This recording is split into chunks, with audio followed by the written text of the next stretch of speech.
বিসমিল্লাহির রহমানির রহিম। আসসালামু আলাইকুম ওয়া রাহমাতুল্লাহ। সুপ্রিয় দর্শক শ্রোতা, ঐতিহ্যবাহী ইসলামী সমাজ কল্যাণ পরিষদ চট্টগ্রামের উদ্যোগে ১৯৭৭ সাল থেকে ৫ দিনব্যাপী ঐতিহাসিক তাফসীরুল কুরআন মাহফিল শুরু হয়। উক্ত মাহফিলে সুদীর্ঘ ৩২ বছর নানা বাধা বিপত্তি পেরিয়ে ধারাবাহিক তাফসীর পেশ করতেন তাওহীদি জনতার হৃদয়ের স্পন্দন শহীদ আল্লামা দেলওয়ার হোসাইন সাঈদী রহমতুল্লাহি আলাই। কিন্তু তিনি আজ আমাদের মাঝে নেই। বিগত জালিম ফ্যাসিস্টদের বাধার মুখে বিগত ১৮ বছর তাফসীর মাহফিলটি বন্ধ ছিল। ২০২৫ সালের ২৭ জানুয়ারি থেকে পুনরায় এই ঐতিহ্যবাহী তাফসীর মাহফিলটি প্যারেড ময়দানে আবার শুরু হয়। উক্ত মাহফিলে প্রথম দিন তাফসীর পেশ করেন আন্তর্জাতিক খ্যাতিসম্পন্ন মুফাসসিরে কোরআন ও ইসলামিক স্কলার, তারুণ্যের আইডল হযরত মাওলানা আব্দুল্লাহ আল আমিন। উক্ত মাহফিলটি উদ্বোধন ও সভাপতিত্ব করেন ইসলামী সমাজ কল্যাণ পরিষদের সভাপতি জনাব অধ্যক্ষ মোহাম্মদ তাহের সাহেব। ভিডিও ধারণ ও সম্পাদনায় উত্তর জনপদের জনপ্রিয় ইসলামিক মিডিয়া তাহজিব সেন্টার। আসুন আমরা দেশ বিদেশের ৩০ লক্ষ তাওহীদি জনতার উপস্থিতির ঐতিহাসিক মাহফিলটি অনলাইনে উপভোগ করে ইমানি শক্তি বলীয়ান করে নিই। কৃতজ্ঞতায় ইসলামী সমাজ কল্যাণ পরিষদ চট্টগ্রামের সকল দায়িত্বশীল ও সদস্যবৃন্দ। বিশ্বব্যাপী তাওহীদি জনতার হৃদয়ের স্পন্দন, আল কোরআনের প্রতিরুদ্ধ কণ্ঠ, শহীদ আল্লামা দেলওয়ার হোসাইন সাঈদী রাহিমাহুল্লাহ স্মৃতি বিজড়িত শহীদ রজব আলী তথা প্যারেড ময়দানের ঐতিহাসিক তাফসীরুল কুরআন মাহফিলের প্রথম দিবসের এ পর্যায়ে তাফসীর পেশ করছেন আল্লামা শহীদ সাঈদী রাহিমাহুল্লাহর সুযোগ্য উত্তরসূরি বিশিষ্ট মুফাসসির, তাফসীর জগতের উজ্জ্বল নক্ষত্র জনাব আল্লামা আব্দুল্লাহ আল আমিন। জনাব আব্দুল্লাহ আল আমিন।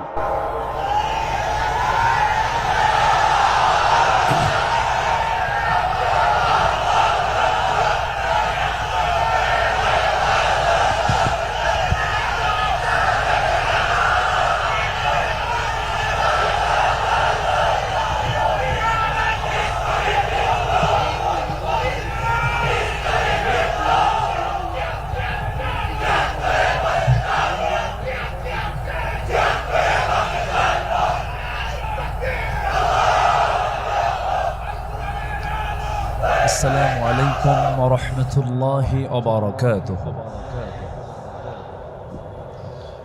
إن الحمد لله الأكرم الذي خلق الإنسان وكرم وعلمه من البيان ما لم يعلم، فسبحان الذي لا يحصى امتنانه باللسان ولا بالقلم. نشهد أن لا إله إلا الله وحده لا شريك له، ونشهد أن سيدنا وحبيبنا ومولانا محمدا عبده ورسوله الذي أرسله بالحق بشيرا ونذيرا وداعيا إلى الله بإذنه وسراجا وقمرا منيرا. فقد قال الله تعالى في كلامه المجيد وفرقانه الحميد: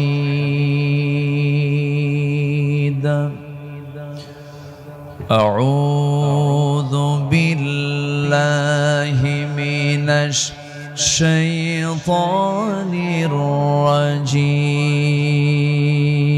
الرجيم. بسم الله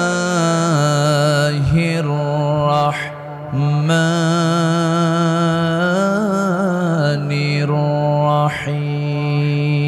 الرحيم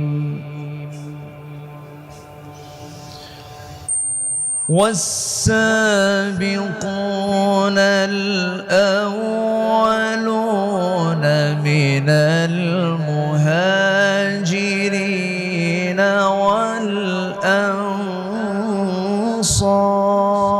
والأنصار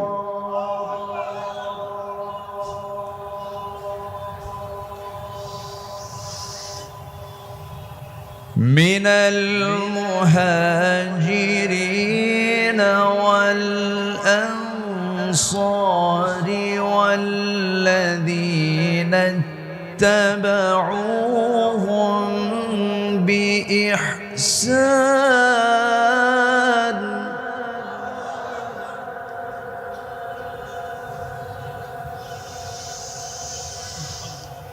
رضي الله عنهم ورضوا عنه وأعد لهم جنات تجري من تحتها الأنهار خالدين فيها أبدا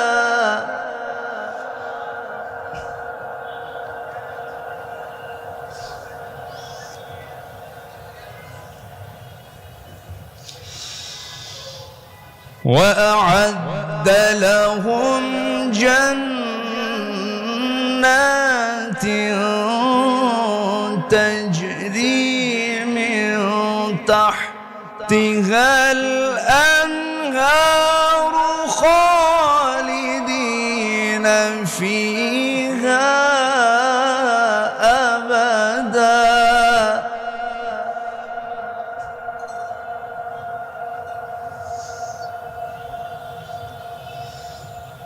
ذلك الفوز العظيم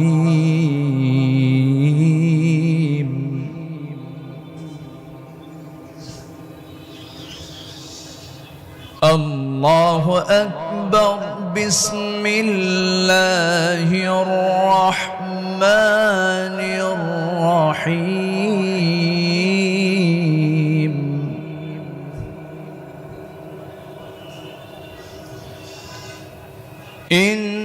إن الله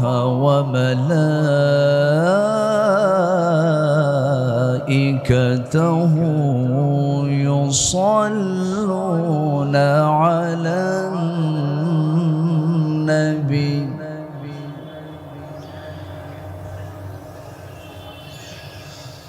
يا أيها الذين آمنوا صلوا عليه وسلموا تسليما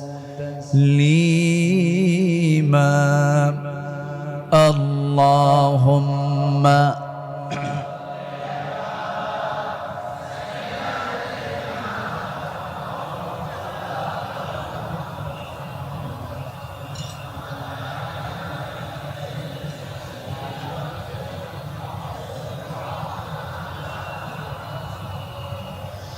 একটু মোহাব্বত দিয়ে নবীর প্রেমে মাতোয়ারা হয়ে জবান খুলে আওয়াজ দিয়ে সবাই বলুন আল্লাহুম্মা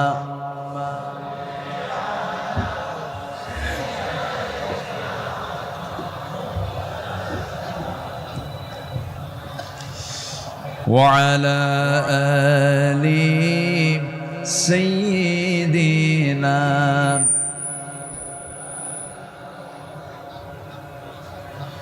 সবাই বলুন বালাগাল উলা বিকামালিহি কাশাফাত তুজা বিজামালিহি حسنت جميع خصاله صلوا سراج الملة تمهي فخر دو عالم دلبار مولاه شريف الأنبياء نسخا كل أديان دخره بلغ العلا بكماله كشف التجى بجماله حسنت جميع خصاله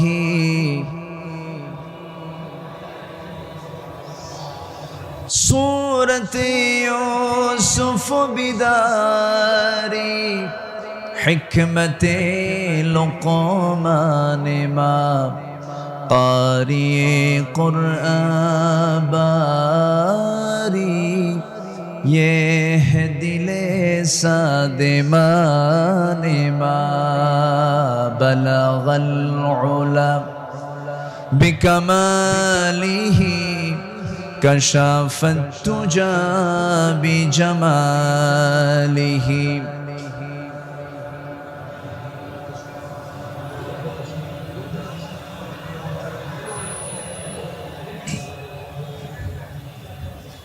চট্টগ্রামের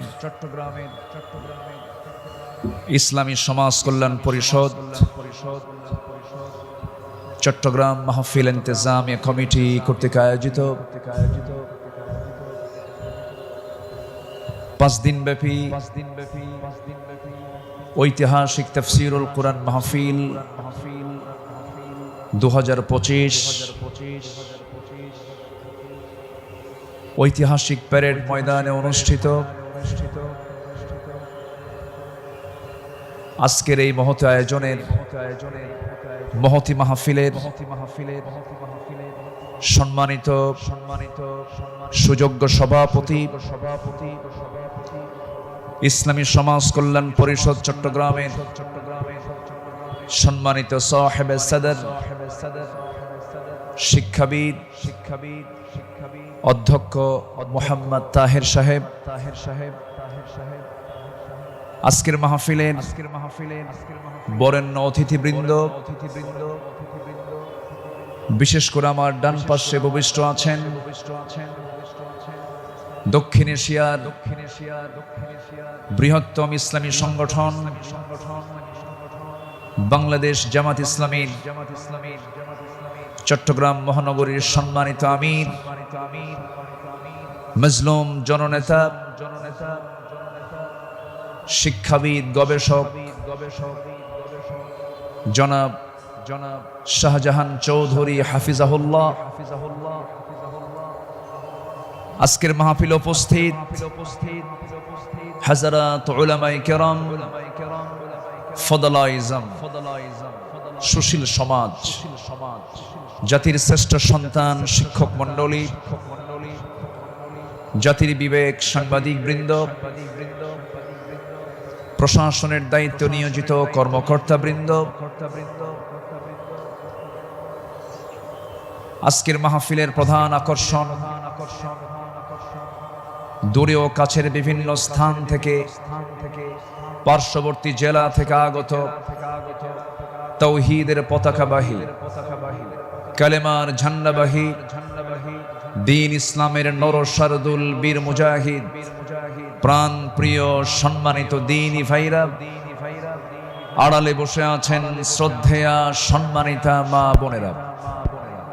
আলোচনার সূচনায় আনুষ্ঠানিকতার মধ্য দিয়ে আমার পক্ষ থেকে আবারও দিল খোলা সালাম, আসসালামু আলাইকুম ওয়া রাহমাতুল্লাহি তাআলা ওয়া বারাকাতুহু।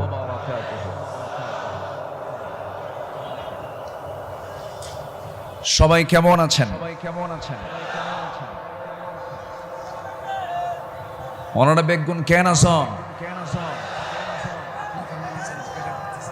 যে আইকম আছে আলহামদুলিল্লাহ, আল্লাহ তাআলা আমাকে আপনার সাথেই তো বসে রেখেছেন, বলি আলহামদুলিল্লাহ। মহান রব্বে করিমের দরবারে লাখ কোটি শুকরিয়া যে মহান আল্লাহ সুবহানাহু ওয়া তাআলা দীর্ঘ 18 বছর পরে, দেড় যুগ পরে এই মাঠে কোরআন শোনার এমন একটি অনুকূল পরিবেশ যে মহান রব্বে করিম করে দিলেন, সেই মহান জাল্লা শানুহুর দরবারে আমরা সবাই লাখ কোটি শুকরিয়া আদায় করছি। মুহাব্বাতান জোরালো কণ্ঠে বলে উঠছি আলহামদুলিল্লাহ। চিৎকার মেরে বলছি আল্লাহুম্মা ইন্নী আসআলুকা আল হুদা ওয়াত তুকা ওয়াল আফাফা ওয়াল গিনা। সবাই বলি আল্লাহুম্মা আইন্নি আলা যিকরিকা ওয়া শুকরিকা ওয়া হুসনি ইবাদাতিকা। আমরা আল্লাহ তাআলার শুকর আদায় করে নিলাম। সম্মানিত হাজিরিন, এই মাহফিলের যিনি আলোচনা যিনি শুরু করেছেন, এই মাহফিল যাকে দিয়ে আলোচনা শুরু হয়েছে, শহীদ আল্লামা দিলওয়ার হুসাইন সাইদি রাহিমাহুল্লাহ। তিনি সর্বশেষ এই ময়দানে কথা বলেছেন 2006 সালে। এরপর পৃথিবীতে বেঁচে থাকার পরেও তিনি এই মাহফিল আসতে পারেন নাই। তিনি আসতে চেয়েছেন কিন্তু আসতে দেওয়া হয় নাই। তিনি আজকে আমাদের মাঝ থেকে বিদায় নিয়েছেন। তিনি আলামে বারজাখে আছেন। শুরুতেই আমরা তার রূহের মাগফিরাত কামনা করছি। আল্লাহ তুমি তার কবরটাকে জান্নাতের টুকরা বানায় দাও। সম্মানিত ভাইয়েরা, আজকে যদি তিনি বেঁচে থাকতেন, এই চেয়ারে বসার যোগ্যতা তো আমাদের নাই। আমি তো জানি আমার এলেম কালাম কদ্দুর। আমি আব্দুল্লাহ আমিন, লা ইলমা লানা ইল্লা মা আল্লামতানা। আজকে এই চেয়ারে তাকি মানায়। তিনি দুনিয়া থেকে বিদায় নিয়েছেন। তার বড় শখ দুটো ছিল, একটা হলো আল্লাহর ঘর জিয়ারা করা, তিনি প্রায় বলতেন, আর আরেকটা হলো তিনি যেন বের হয়ে কোরআনের এই ময়দানের জন্য তিনি কথা বলতে পারেন। কিন্তু বাতিল শক্তিরা তাকে সেই তার চাওয়াটা পূরণ করতে দেয়নি। 2023 সালের 13ই আগস্ট চিকিৎসার নাম করে সুস্থ একজন মানুষকে জেলখানা থেকে বের করে হসপিটালে জোর করে ভর্তি করিয়ে ইনজেকশন পুশের মধ্য দিয়ে পয়জনিং করে বিষ প্রয়োগ করে দিল্লির প্রেসক্রিপশনে তাকে হত্যা করা হয়েছে। তাফসীর মাহফিলের এই প্ল্যাটফর্ম থেকে সুস্পষ্ট ভাষায় জানান দিতে চাই, আল্লামা সাঈদীর মতো এই কিংবদন্তির হত্যার সঙ্গে যারাই জড়িত চূড়ান্ত শাস্তি নিশ্চিত করা হোক।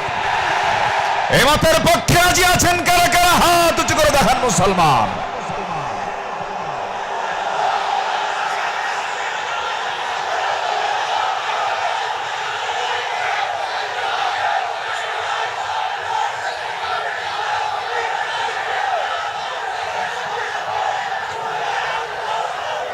বসুন।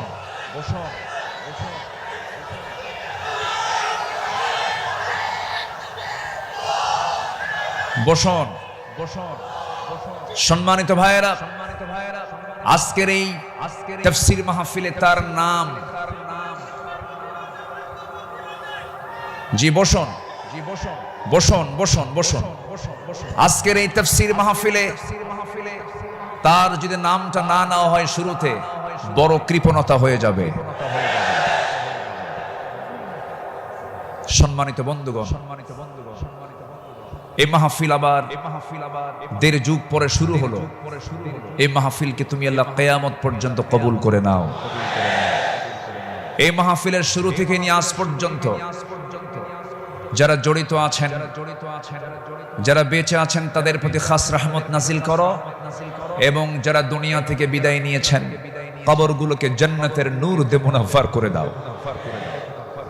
সম্মানিত ভাইয়েরা, আমি আলোচনার সূচনায় সর্বকালের সর্বযুগের সর্বশ্রেষ্ঠ গ্রন্থ, complete and balanced code of life, আল কোরআন আল মজিদের গুরুত্বপূর্ণ একটি সূরা, সূরাতুত তাওবার একটি আয়াত আমি তেলাওয়াত করেছি।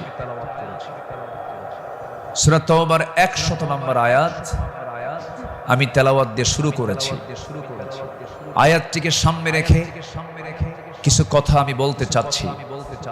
আল্লাহ যেন আমার মুখ থেকে সেই কথাগুলোই বের করে দেন যে কথাগুলো মুসলিম উম্মার জন্য এই মুহূর্তে দারুণ প্রয়োজন। সম্মানিত হাজিরিন, এই পৃথিবীতে শ্রেষ্ঠ মানুষ হচ্ছেন আম্বিয়ে কেরাম, এবং পৃথিবীর প্রথম মানুষও একজন নবী ছিলেন, আমাদের সবার পিতা সাইয়্যিদানা আদম আলাইহিস সালাতু ওয়াস সালাম। এবং এটার সিলসিলা শেষ হয়েছে খাতামুন নবিয়্যিন, সরওয়ারে কায়নাত, রাহমাতুল লিল আলামিন, রহমত আলম, নবী মুকাররম জনাবে মুহাম্মদুর রাসূলুল্লাহ সাল্লাল্লাহু আলাইহি ওয়াসাল্লাম। তার সময় এসে নবুয়তের এই সিলসিলা শেষ হয়েছে। এরপরেই যাদের সম্মান মর্যাদা আল্লাহ পাক সবচাইতে বেশি দিয়েছেন তারা হচ্ছেন সাহাবায়ে কেরাম। আল্লাহ তাআলা তাদের সম্মান, তাদের মর্যাদা অনেক বেশি দিয়েছেন, এবং আল্লাহ নিজে তাদের শানে বলেছেন রাদিয়াল্লাহু আনহুম, আল্লাহ তাদের উপরে সন্তুষ্ট হয়েছেন। আল্লাহ নিজে যদি বলেন আমি তাদের উপরে সন্তুষ্ট হয়েছি, তাদের ঠিকানা কোথায় হবে? জান্নাত হবে। এটাই স্বাভাবিক। সেই সাহাবায়ে কেরামদের জীবন থেকে কিছু কথা, আমার নবীর আদর্শে গড়া সাহাবীদের বিপ্লবী জীবন, মুমিনের অনুসরণীয় পথ, এই বিষয়ে আমি আজকে কিছু কথা বলতে চাচ্ছি। ওয়ামা তাওফীকি ইল্লা বিল্লাহ আলাইহি তাওয়াক্কালতু ওয়া ইলাইহি উনীব।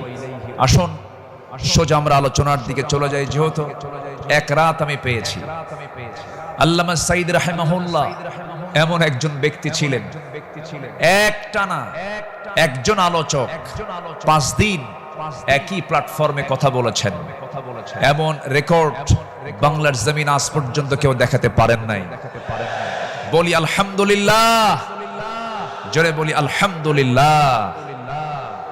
সম্মানিত হাজিরিন, আমরা যে কিতাব নিয়ে বসেছি, এই কিতাব আসমানি কিতাব। পৃথিবীর সকল কিতাব হলো দুনিয়ার, আর এই কিতাব হলো আসমানি, স্বতন্ত্র একটি কিতাব। আল্লাহ রাব্বুল আলামিন তার কালামে তার পরিচয় দিয়ে অনেক সূরার সামনে আগে এই কিতাবের সৌন্দর্য তুলে ধরেছেন, এই কিতাবের পরিচয় আগে তুলে ধরেছেন। যেমন কোরআন খোলার সঙ্গে সঙ্গেই আমরা পেয়ে যাই আমার রবের পরিচয় আলহামদুলিল্লাহি রাব্বিল আলামিন। এরপরে আমরা যখন সেকেন্ড সূরাতে আসি তখন পেয়ে যাই এই কিতাবের পরিচয় যালিকাল কিতাব লা রাইবা ফীহি। আবার আলে ইমরানে আসেন, এরকম পরিচয় পাওয়া যায়। সূরা ইয়াসিন, সূরা রহমান, সূরা ইউসুফ, অনেক সূরার শুরুতে আল্লাহ রাব্বুল আলামিন আগে এই কিতাবের সৌন্দর্য তুলে ধরেছেন।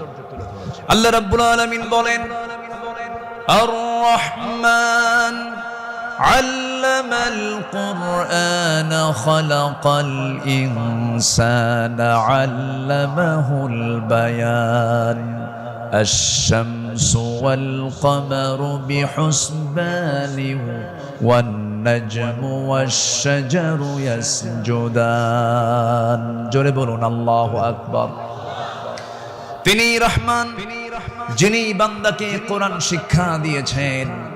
আবার ইয়াসিনে চলে যান, ইয়াসিন ওয়াল কুরআনিল হাকীম ইন্নাকা লামিনাল মুরসালিন আলা সিরাতিম মুস্তাকিম। আল্লাহ রাব্বুল আলামিন এই কিতাবের পরিচয় অনেক সূরার শুরুতেই দিয়েছেন। আগে কিতাব সম্পর্কে বান্দা বুঝে নাও। সচরাচর অন্য কিতাবের মতো এই কিতাব এমনটা নয়। আল্লাহ রাব্বুল আলামিন এই বান্দার জন্য কিতাবটাকে কি করে দিয়েছেন? আল্লাহ রাব্বুল আলামিন বলেন, তিবিয়ানাল লিকুল্লি শাই, তোমার জীবনের জন্য যা কিছু প্রয়োজন সব আয়োজন আমি এর মধ্যে করে দিয়েছি, কোথাও যাওয়ার দরকার নাই। ফাআইনা তাযহাবুন ইন হুয়া ইল্লা যিকরুল লিল আলামিন লিমান শাআ মিনকুম আন ইয়াস্তাকিম ওয়া মা তাশাউনা ইল্লা আইয়াশা আল্লাহু রাব্বুল আলামিন। জোরে বলুন আল্লাহু আকবার। তুমি কোথায় যাও? কোন পথে দৌড়াচ্ছ? দুনিয়ার কোন তন্ত্র মন্ত্রের দিকে দৌড়াও? দুনিয়ার কোন আইনের দিকে দৌড়াও?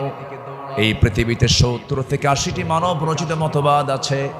সমস্ত মতবাদকে তোমার ধিক্কার মারতে হবে, পচা বস্তাগুলোকে ফেলে দিয়া আল্লাহর আহ্বান হলো ইন হুয়া ইল্লা যিকির, এই জিকিরের দিকে চলে আসো। কোরআন তোমাকে সুপারিশ করে জান্নাতের দরজায় পৌঁছায়া দেবে। কোরআনের দল ছাড়াও এই দেশে আরো দল আছে না নাই? আসতে বলবেন না, আছে না নাই? ইসলামী দল ছাড়া আরো দল এই দেশে আছে না নাই? কিন্তু আল্লাহর কাছে মনোনীত দল একটাই, ইন্নাদ দীনা ইনদাল্লাহিল ইসলাম।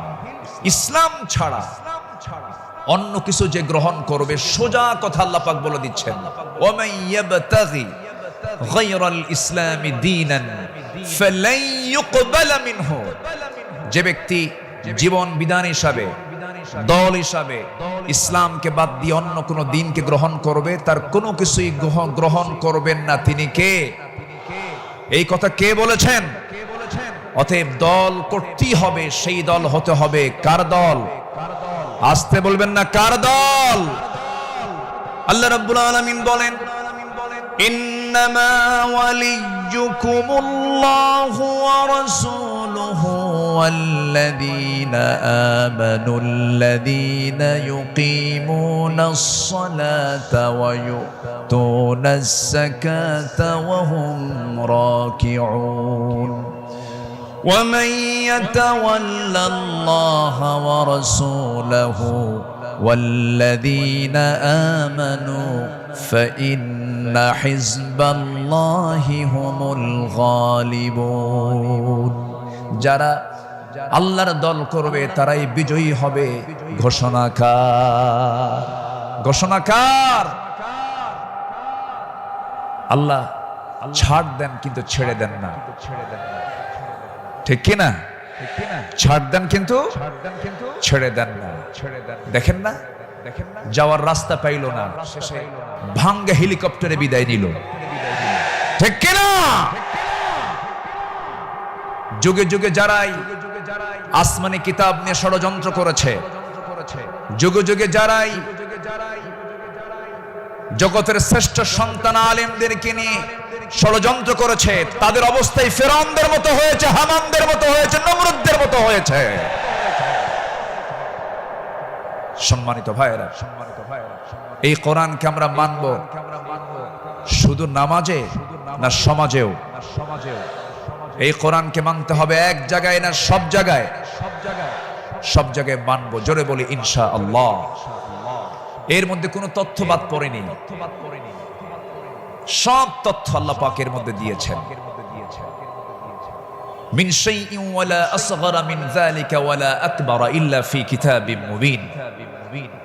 এমন কোন ছোট বিষয় নাই যা বাদ পড়েছে, আবার এমন কোন বড় বিষয় নাই যা বাদ পড়েছে। সব বলে দিয়েছেন তিনি আমার কে, আল্লাহ পাক। আল্লাহ তাআলা একটা সূরা নাজিল করেছেন, সূরাতুন নাহল, মৌমাছি। শতকের উপর শতক, হাজারো গবেষণার পরে সর্বপ্রথম 1973 সালে অস্ট্রিয়ান একজন বিজ্ঞানী কার্ল ভন ফ্রিশ মৌমাছির জীবন চক্র নিয়ে গবেষণা করে তিনি নোবেল পুরস্কার পান। তিনি এই বিষয়ে একটা বইও লিখেছেন যার নাম হলো দ্য ড্যান্সিং বিজ। তিনি সর্বপ্রথম ফটোগ্রাফির মাধ্যমে প্রমাণ করে দেখিয়েছেন মূলত ফিমেল ওয়ার্কার বি, মধু সংগ্রহ এবং মৌচাক নির্মাণের মূল কর্মী তারা। অথচ মহান রব্বুল আলামিন আজ থেকে ১৫০০ বছর আগে এই নারী কর্মী মৌমাছির কথা জানিয়ে দিয়েছেন কোরআনে ১৫০০ বছর আগে। জোরে বলি সুবহানাল্লাহ। আল্লাহ রাব্বুল আলামিন বলেন, وَأَوْحَى رَبُّكَ إِلَى النَّحْلِ أَنِ اتَّخِذِي مِنَ الْجِبَالِ بُيُوتًا وَمِنَ الشَّجَرِ وَمِمَّا يَعْرِشُونَ। জোরে বলুন আল্লাহু আকবার। আমার বন্ধুগণ, নাম্বার 2 হলো আল্লাহ রাব্বুল আলামিন এই মৌমাছি যে তথ্যগুলো দিয়েছেন সেই তথ্যের হালে এসে তারা বলতেছে, কিন্তু ১৫০০ বছর আগে আল্লাহ রাব্বুল আলামিন তা জানিয়ে দিয়েছেন। আল্লাহ রানী মৌমাছিকে, স্ত্রী মৌমাছিকে ওহী দিয়ে জানাচ্ছেন, তুমি পাহাড়ে, গাছে এবং তারা যে গৃহ নির্মাণ করে তাতে নিবাস তোমরা বানায় নাও। জোরে বলি সুবহানাল্লাহ। নাম্বার 2, তিনি প্রমাণ করেছেন যখন একটি কর্মী মৌমাছি নতুন ফুলের বাগান বা উদ্যান খুঁজে পায় তখন সে অন্য মৌমাছিদের সঠিক পথের দিক নির্দেশনা দেয়। কার্ল ভন ফ্রিচ এই নামের নাম দেন, এই নাচের নামটা দেন হচ্ছে ওয়াগল ড্যান্স, যা পৃথিবী জুড়ে সাড়া ফেলে। অথচ এই তথ্য কোরআনের কাছে অনেক পুরাতন। মহান আল্লাহ তাআলা ১৫০০ বছর আগে এটাও জানিয়ে দিয়েছেন। জোরে বলি সুবহানাল্লাহ। আল্লাহ রাব্বুল আলামিন বলেন, সুম্মা কুলি মিন কুল্লি সামারাতি ফাসলুকি সুবুলা রাব্বিকা যুলুলা। জোরে বলুন আল্লাহু আকবার। তুমি প্রত্যেক ফল থেকে আহার করো এবং তুমি আমার রবের সহজ পথে চলো।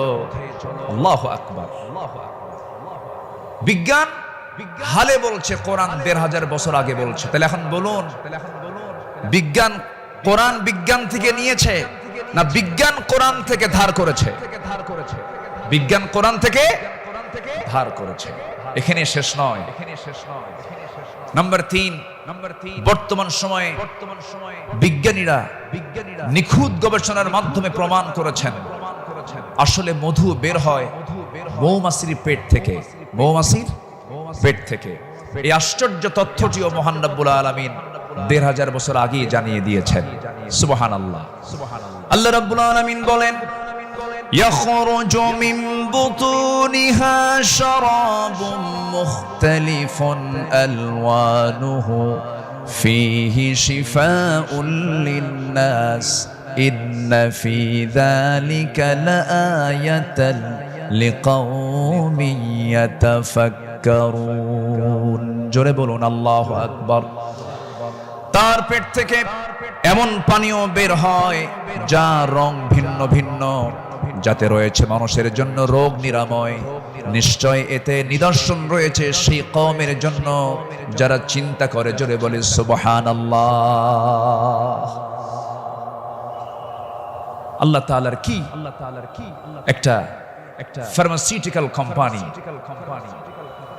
কি বিশাল বড় একটা ফ্যাক্টরি আল্লাহ পাক মৌমাছিকে এই দায়িত্ব দিয়ে দিয়েছেন।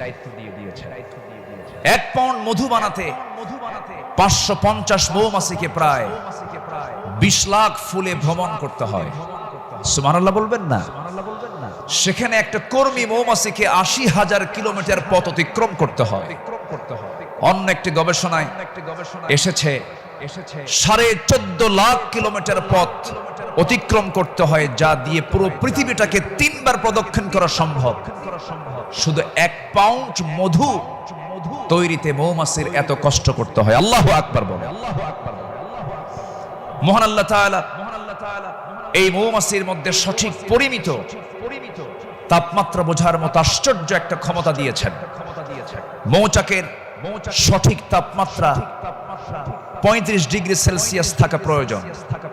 যদি কখনো তাপমাত্রা এর কম 30 ডিগ্রিতে নেমে আসে, তখন মৌমাছিগুলো সবাই একত্রিত হয়ে তাদের ডানাগুলো ঝাঁপিয়ে তাপমাত্রা বৃদ্ধি করে।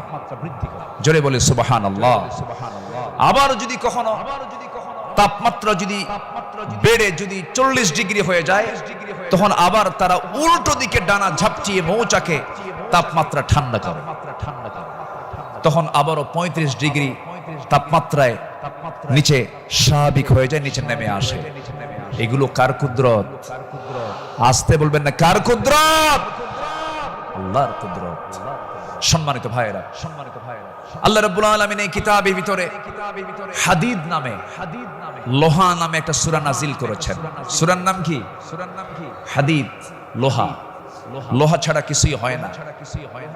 এই লোহা নিয়ে বিজ্ঞান গবেষণা করে বলছে, আধুনিক বিজ্ঞান বলতেছে লোহার সৃষ্টি পৃথিবীতে নয়, বরং লোহা এসেছে বহির জগৎ থেকে, আকাশ থেকে।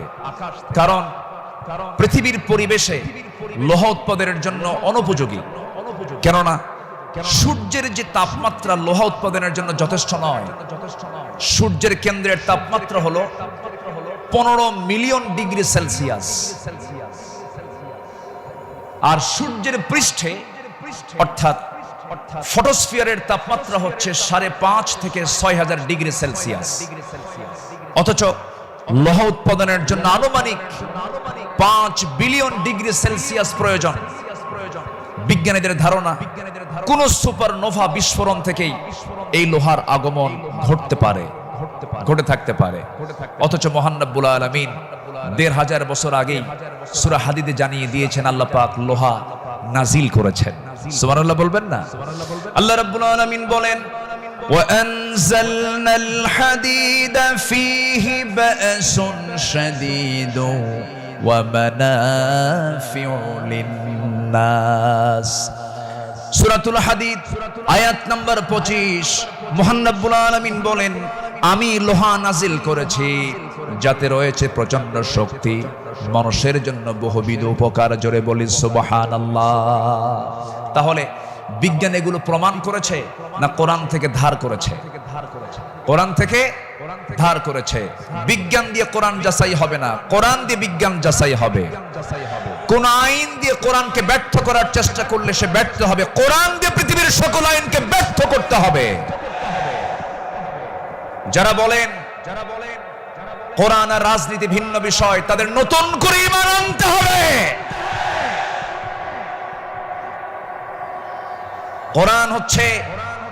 কোরআন হচ্ছে আইন এবং প্রশাসনের চলন্ত বিশ্বকোষ। এটা দিয়েই নামাজ যেমন চলতে পারে, সমাজও চলতে পারে।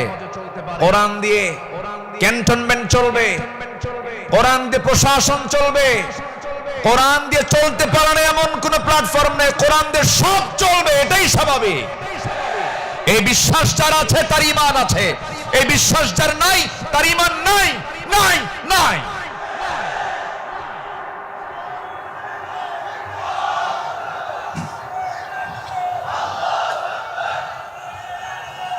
সম্মানিত ভাইয়েরা, সম্মানিত বন্ধুগণ, তাহলে সব সমস্যার সমাধান কি কোরআন করতে পারে? আসতে বলবেন না, পারে। এখন বাংলাদেশের সবচাইতে বড় সমস্যা কি জানেন? গদি সমস্যা।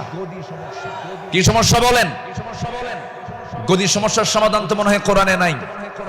একটা আয়াত আছে, আয়াতুল কুরসি। আয়াতুল কুরসি। কুরসিয়ন মানে কি? গদি। কুরসিয়ন মানে কি? গদিটা মূলত কার? আসতে বলবেন না, গদিটা মূলত কার? ক্ষমতা কারোই না, ক্ষমতা একমাত্র কার? আল্লাহ। কোরআন সম্পর্কে সংক্ষিপ্ত একটা ধারণা, আল্লাহর সিস্টেম মতোই আল্লাহ এই পদ্ধতিতেই তিনি আলোচনা করেছেন কোরআনে, তার কথাগুলো এইভাবে আসছে। আসুন আমরা এখন মূল ওই আয়াতটার দিকে আমরা চলে যাচ্ছি। সম্মানিত বন্ধুগণ, আমার নবীর আদর্শে গড়া সাহাবীদের বিপ্লবী জীবন, মুমিনের অনুসরণীয় পথ, আমাদের পথ তো সেই পথ যে পথে আমার রাসূল চলেছেন, যে পথে সাহাবীরা চলেছেন। এই পথ ছাড়া আমাদের দ্বিতীয় কোনো পথ আছে? আসতে বলবেন না আছে? সেই সাহাবীদের সম্মানটা কত! আল্লাহ রাব্বুল আলামিন বলেন, والسابقون الأولون من المهاجرين والأنصار والذين اتبعوهم بإحسان رضي الله عنهم ورضوا عنه وأعد لهم جنات تجري تحتها الأنهار خالدين فيها أبدا ذلك الفوز العظيم জোরে বলুন আল্লাহু আকবার। মুহাজির এবং আনসারদের মধ্যে যারা ঈমানে প্রথমে যারা অগ্রগামী হয়েছে এবং যারা নিষ্ঠার সাথে তাদের অনুসরণ করেছে, আল্লাহ তাদের সকলের প্রতি সন্তুষ্ট হয়েছেন, তারাও তার প্রতি সন্তুষ্ট হয়েছেন। আল্লাহ তাদের জন্য এমন জান্নাত রেখে দিয়েছেন যার নিচ দিয়ে নহর প্রবাহিত। আল্লাহ তাআলা সেই জায়গায় তাদেরকে চিরকাল রাখবেন, আর এটার চাইতে মহা সাফল্যের অন্য কিছু হতে পারে না। জোরে বলি সুবহানাল্লাহ। আমার ভাইরা, যাদের প্রতি আল্লাহ রাজি হন তারাই তো আমাদের অনুসরণীয় হওয়ার কথা। যারা আল্লাহর রহমত প্রাপ্ত বান্দা, যাদের দুনিয়াতে জান্নাতের সংবাদ দিয়েছেন, এমন 10 জন সাহাবী ছিলেন যাদেরকে আল্লাহ রাব্বুল আলামিন দুনিয়াতে জান্নাতের সংবাদ তাদের কানে শুনিয়ে দিয়েছেন। জোরে বলি সুবহানাল্লাহ। একজন সাহাবীকে যদি কেউ ফলো করতে পারে তার জন্য জান্নাত ইজি হয়ে যাবে। আস-সাহবাতু কান-নুজুম, সাহাবীরা হচ্ছে আকাশের নক্ষত্রের সমান। আল্লাহু আকবার বলেন। সম্মানিত ভাইয়েরা, মুমিনদের অনুসরণীয় যে পথ, আমি 10টা পয়েন্ট আমি কথা বলতে চাই। নাম্বার 1, আল্লাহ এবং রাসূলের প্রতি বিনম্র চিত্তে অটুট আনুগত্য। আল্লাহ এবং রাসূলের প্রতি বিনম্র চিত্তে অটুট আনুগত্য, এটা ছিল সাহাবীদের জীবনের সবচেয়ে বড় আমল। বলি আলহামদুলিল্লাহ। সম্মানিত ভাইয়েরা, আল্লাহ রাব্বুল আলামিন সুন্দর করে এই ব্যাপারে বলছেন। আল্লাহ রাব্বুল আলামিন বলেন, ইয়া আইয়ুহাল্লাযীনা আমানু আতিউল্লাহা ওয়া রাসূলাহু ওয়া লা তাওয়াল্লাউ আনহু ওয়া আনতুম তাসমাউন। জোরে বলুন আল্লাহু আকবার। সূরাতুল আনফাল আয়াত নাম্বার 20, মহান রব্বুল আলামিন বলেন, হে বিশ্বাসীরা, তোমরা আল্লাহ এবং তার রাসূলের তোমরা আনুগত্য করো। তার নির্দেশ শ্রবণ করার পরেও তার আনুগত্য থেকে তোমরা কখনো মুখ ফিরিয়ে নেবে না। আল্লাহ রাব্বুল আলামিন সুন্দর করে হুকুম আকারে দিয়েছেন। আমার বন্ধুগণ, আনুগত্য ছাড়া, ইত্তেবা ছাড়া বান্দা কখনো জান্নাত পেতে পারে না। মহান রব্বুল আলামিন আরেক জায়গায় সুন্দর করে কমন একটা আয়াত বলে দিয়েছেন, ইন কুনতুম তুহিব্বুনাল্লাহা ফাত্তাবিউনি ইউহিব্বুকুমুল্লাহু ওয়া ইয়াগফির লাকুম যুনুবাকুম ওয়াল্লাহু গফুরুর রহিম। জোরে বলুন আল্লাহু আকবার। কি মুহাম্মদ সে ওয়াফা तूने तू हम तेरे है, ये जहां चीज है क्या लौह कलम तेरे है। মুহাম্মদকে যদি ভালোবাসো, ভালোবাসা পাবে আমার। লৌহ কলম লুভিবে তোমরা, মাটির পৃথিবী সে কোন ছাড় সব পেয়ে যাবে, কিন্তু নিজের জীবনের চাইতে রাসূলকে বেশি ভালোবাসতে হবে এবং তার ইত্তেবা করতে হবে। সাহাবীরা তা দেখিয়ে দিয়েছেন তাদের প্র্যাকটিক্যাল লাইফে। ইতিহাস তো একই, সবার কম বেশি জানা আছে। একজন সাহাবী ছিলেন যিনি রাসূলকে কি পরিমাণ ভালোবেসেছেন। আমার নবীজি বদর যুদ্ধের ডাক দিয়েছেন। বদর যুদ্ধের দিন আমার নবীজি রোজা ভাঙ্গার নির্দেশ দিয়ে বললেন, সাহাবীরা কে আছো, আমার ডাকে সাড়া দিয়ে বদর প্রান্তরে পৌঁছবে। তোমরা কি জানো আজকের এই দিন হচ্ছে সেই দিন যেদিন সন্তান পিতার বিরুদ্ধে যুদ্ধে নামবে। আজকের দিন তো সেই দিন যেদিন পিতা তার সন্তানের বিরুদ্ধে যুদ্ধে নামবে। আজকে গোত্র গোত্রের যুদ্ধ, আত্মীয় আত্মীয়র যুদ্ধ, জামাই শ্বশুরের সামনে মুখোমুখি হয়ে যাবে। তোমরা কি পারবে আজকের এই যুদ্ধের ময়দানে আমার আনুগত্যের মধ্য দিয়ে বাতিলদের মোকাবেলা করতে? সাহাবীরা সামনে দাঁড়িয়ে বললেন, ইয়া রাসূলুল্লাহ, আমরা রোজাও রাখবো, বাতিলদের বিরুদ্ধে মোকাবেলার সামনে দাঁড়িয়ে যাব। আমার রাসূল বললেন, আজকের দিনে রোজা রাখার প্রয়োজন নেই, ফাইদ্দাতুম মিন আইয়ামিন উখর, চলো আমরা জিহাদের প্রস্তুতি নিয়ে ফেলি। আমার নবীজি যুদ্ধের ময়দানে হাজির হয়ে গেলেন। আমার নবীজি যুদ্ধের ময়দানে যখন দাঁড়ালেন, 313 জন সাহাবী নিয়ে বদর নামক প্রান্তরে রমজান মাস আমার নবীজির সামনে যখন দাঁড়ালেন, যুদ্ধ শুরু হয়ে গেছে। ওই যুদ্ধের ময়দানে 313 জন সাহাবীর ভিতরে 2 জন সাহাবী ছিলেন, তাদের বয়স একদম কম ছিল, মুআজ এবং মুআজ। এই 2 জন ছোট্ট সাহাবী, 11 এবং 13 বছর বয়স। এই 2 জন সাহাবী নবীর কাছ থেকে পারমিশন নিয়ে নিলেন, যুদ্ধের ময়দানে গিয়া প্রথম কাতারে দাঁড়ায় গেছে। এক সাহাবীকে ডাক দিয়ে বলছে, ও আমার চাচা, আবু জেহেল কোথায়? আবু জেহেল দিয়ে কি করবা? সঙ্গী সঙ্গী ছোট্ট 2 জন দারাজ গলায় দারাজ কণ্ঠে বলে ফেলতেছে, আমরা শুনেছি আবু জেহেল নাকি রাসূলকে খুব কষ্ট দিত, খুব জুলুম করত। আজকে আমরা কারো বিরুদ্ধে যুদ্ধ করতে আসি নাই, আবু জেহেলকে আজকে দুনিয়া থেকে বিদায় করার জন্য আজকে আমরা যুদ্ধে হাজির হয়েছি। ছোট্ট বাচ্চা মানুষ, ছোট কিন্তু ইমান খুব বড়, মজবুত ইমান।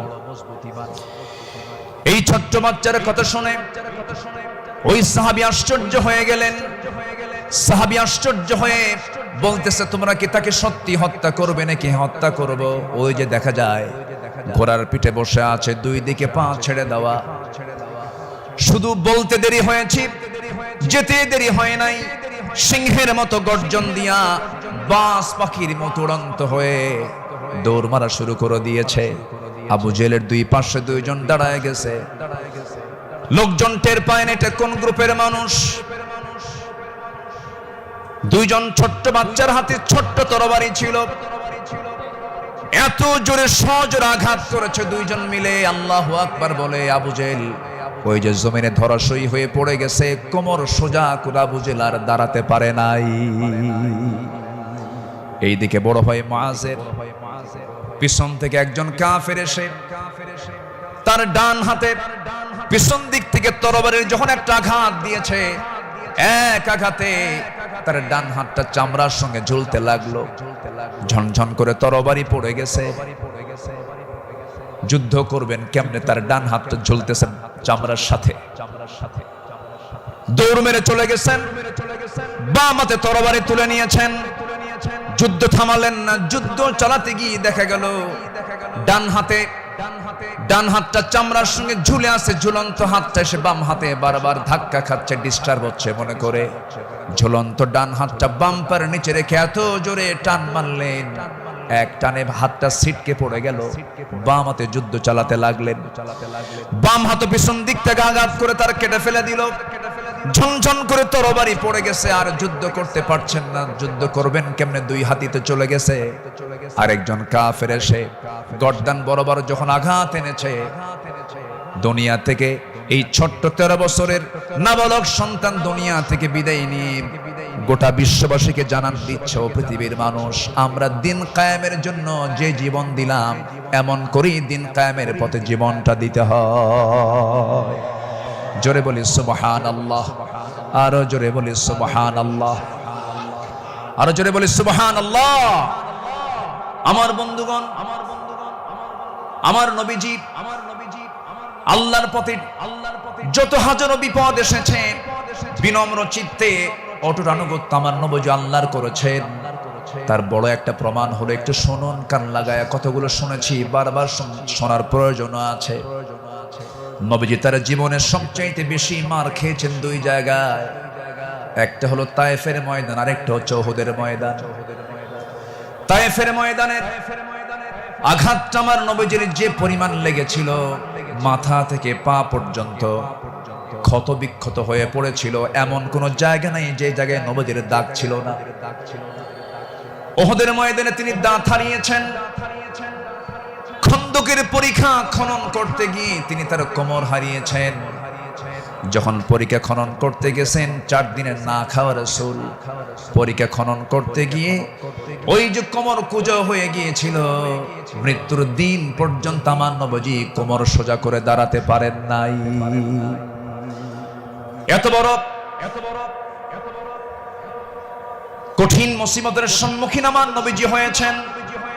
সবচেয়ে কঠিন টাইম চলে গেছে হলো তায়েফের ময়দানে। বুক ভরা আশা নিয়ে কালিমার দাওয়াত দিতে গেছেন, কিন্তু সেই জায়গায় গিয়ে আমার নবীজি ফুল পেয়েছেন না পাথর পেয়েছেন? ফুল পেয়েছেন না পাথর পেয়েছেন? পাথর পেয়েছেন। কিন্তু আমার নবীজি রক্তাক্ত অবস্থায় পড়ে থাকলেন। জুতার তলার সঙ্গে পায়ের তলার জমাট বেঁধে গেছে, নবীজি দাঁড়াতে পারছেন না, সেন্সলেস হয়ে পড়েছিলেন। কিন্তু যখন হুঁশটা ফিরে আসলো, মালাকুল জিবাল এসে নবীকে লক্ষ্য করে বলছেন, ইয়া রাসূলুল্লাহ, 2 দিকের পাহাড় দিয়ে চাপা দিয়ে এদেরকে আমি শেষ করে দিই, আপনি শুধু অর্ডার করেন। জবাবে আমার রাসূল বললেন, লা বাল আরজু আন ইউখরিজাল্লাহ মিন আসলাবিহিম মান ইয়াবুদুল্লাহ ওয়াহদাহু লা ইউশরিকা বিহি শাইআন। সহিহ মুসলিমের হাদিস এসেছে, রাসূল বললেন, না না ও ফেরেশতা, এদেরকে চাপা দিয়ে মেরো না। আমি আশা করি এদের ওরস থেকে যে সন্তান জন্ম নেবে, তারা আল্লাহর ইবাদত করবে। জোরে বলি সুবহানাল্লাহ। রাসূল তাদেরকে মাফ করে দিয়েছেন। আমার বন্ধুগণ, আমার নবীজি আনুগত্য কাকে বলে আল্লাহ রাসূল তা শিখিয়ে দিয়েছেন, সাহাবাদের জীবনে তা শিখিয়ে দিয়েছেন। সাহাবে কেরাম রাসূলকে জীবন দিয়ে ভালোবেসেছেন। মিকদাদ রাদিয়াল্লাহু তাআলা আনহু রাসূলকে সামনে দাঁড় করিয়ে বলছেন, ইয়া রাসূলুল্লাহি ওয়াল্লাহি ইয়া রাসূলুল্লাহ লা নাকুলু কামা ক্বালাত বানু ইসরাঈল লিমূসা ফাযহাব আনতা ওয়া রাব্বুকা ফাকাতিলা ইন্না হাহুনা কাঈদুন ولكننا نقاتل عن يمينك وعن يسارك ومن بين يديك ومن خلفك। জোরে বলি আল্লাহু আকবার। হে রাসূল, আমাদের কেমন পাবেন না, যেমন করে মুসার উম্মত মুসাকে বলেছেন, এমন করে আমরা তা বলবো না, আপনাকে বলবো। আমরা আপনার ডান থেকে বাম থেকে সামনে থেকে পিছন থেকে যখন ডাক দিবেন, বাতিল শক্তির মোকাবেলায় ঝাঁপ দিয়ে পড়বো। জোরে বলি আল্লাহু আকবার। আমার নবীর চেহারায় আনন্দের ঝলকানি প্রকাশ পেল। সাহাবীরা আমার নবীর চতুর্পার্শ্বে সবসময় ছায়া দিয়ে রেখেছেন। জীবনের চাইতে তারা রাসূলকে বেশি ভালোবেসেছেন। আনুগত্য কাকে বলে? এই পৃথিবীতে প্রধান কাতারে যারা ছিলেন তারা হচ্ছেন সাহাবে কেরাম। সাদ ইবনে মুআজ রাদিয়াল্লাহু তাআলা আনহু বদর যুদ্ধের দিন মৃত্যুর ভয় না করে নবীর আনুগত্যে দাঁড়িয়ে দীপ্ত কণ্ঠে বলেছিলেন, ফাওয়াল্লাযী বাআসাকা বিল হক লাউ ইসতা'রাদতু বিনা হাযাল বাহরা ফাখুদতাহু লাখুদনাহু মা'আক। সেই সত্যের কসম যিনি আপনাকে সত্য সহ প্রেরণ করেছেন, যদি আপনি আমাদেরকে আজকে সমুদ্রের দিকে অগ্রসর হতে বলেন, তা তো প্রবেশ করেন, আমরা সাথে সাথে আপনার অনুসরণ করে আমরা সমুদ্র বক্ষে ঝাঁপ দেব, কোনো পরোয়া করব না। জোরে বলি আল্লাহু আকবার। আমার বন্ধুগণ, নাম্বার 2 আমরা চলে আসি দান এবং দানশীলতায় রাসূলের আদর্শ এবং সাহাবীদের অনুসরণ। আমার নবীজির দান, তার যে দানশীলতার ব্যাপারে হাদিস এসেছে, তিনি প্রবাহিত বাতাসের মতো দান করতেন। كان رسول الله صلى الله عليه وسلم أجود الناس فلرسول الله صلى الله عليه وسلم أجود بالخير من الريح المرسلة। আমার নবী প্রবাহিত বাতাসের মতো তিনি দান করতেন। যখন শুরু করতেন দান থামতো না, অবারিত দান করতেন। জোরে বলি সুবহানাল্লাহ।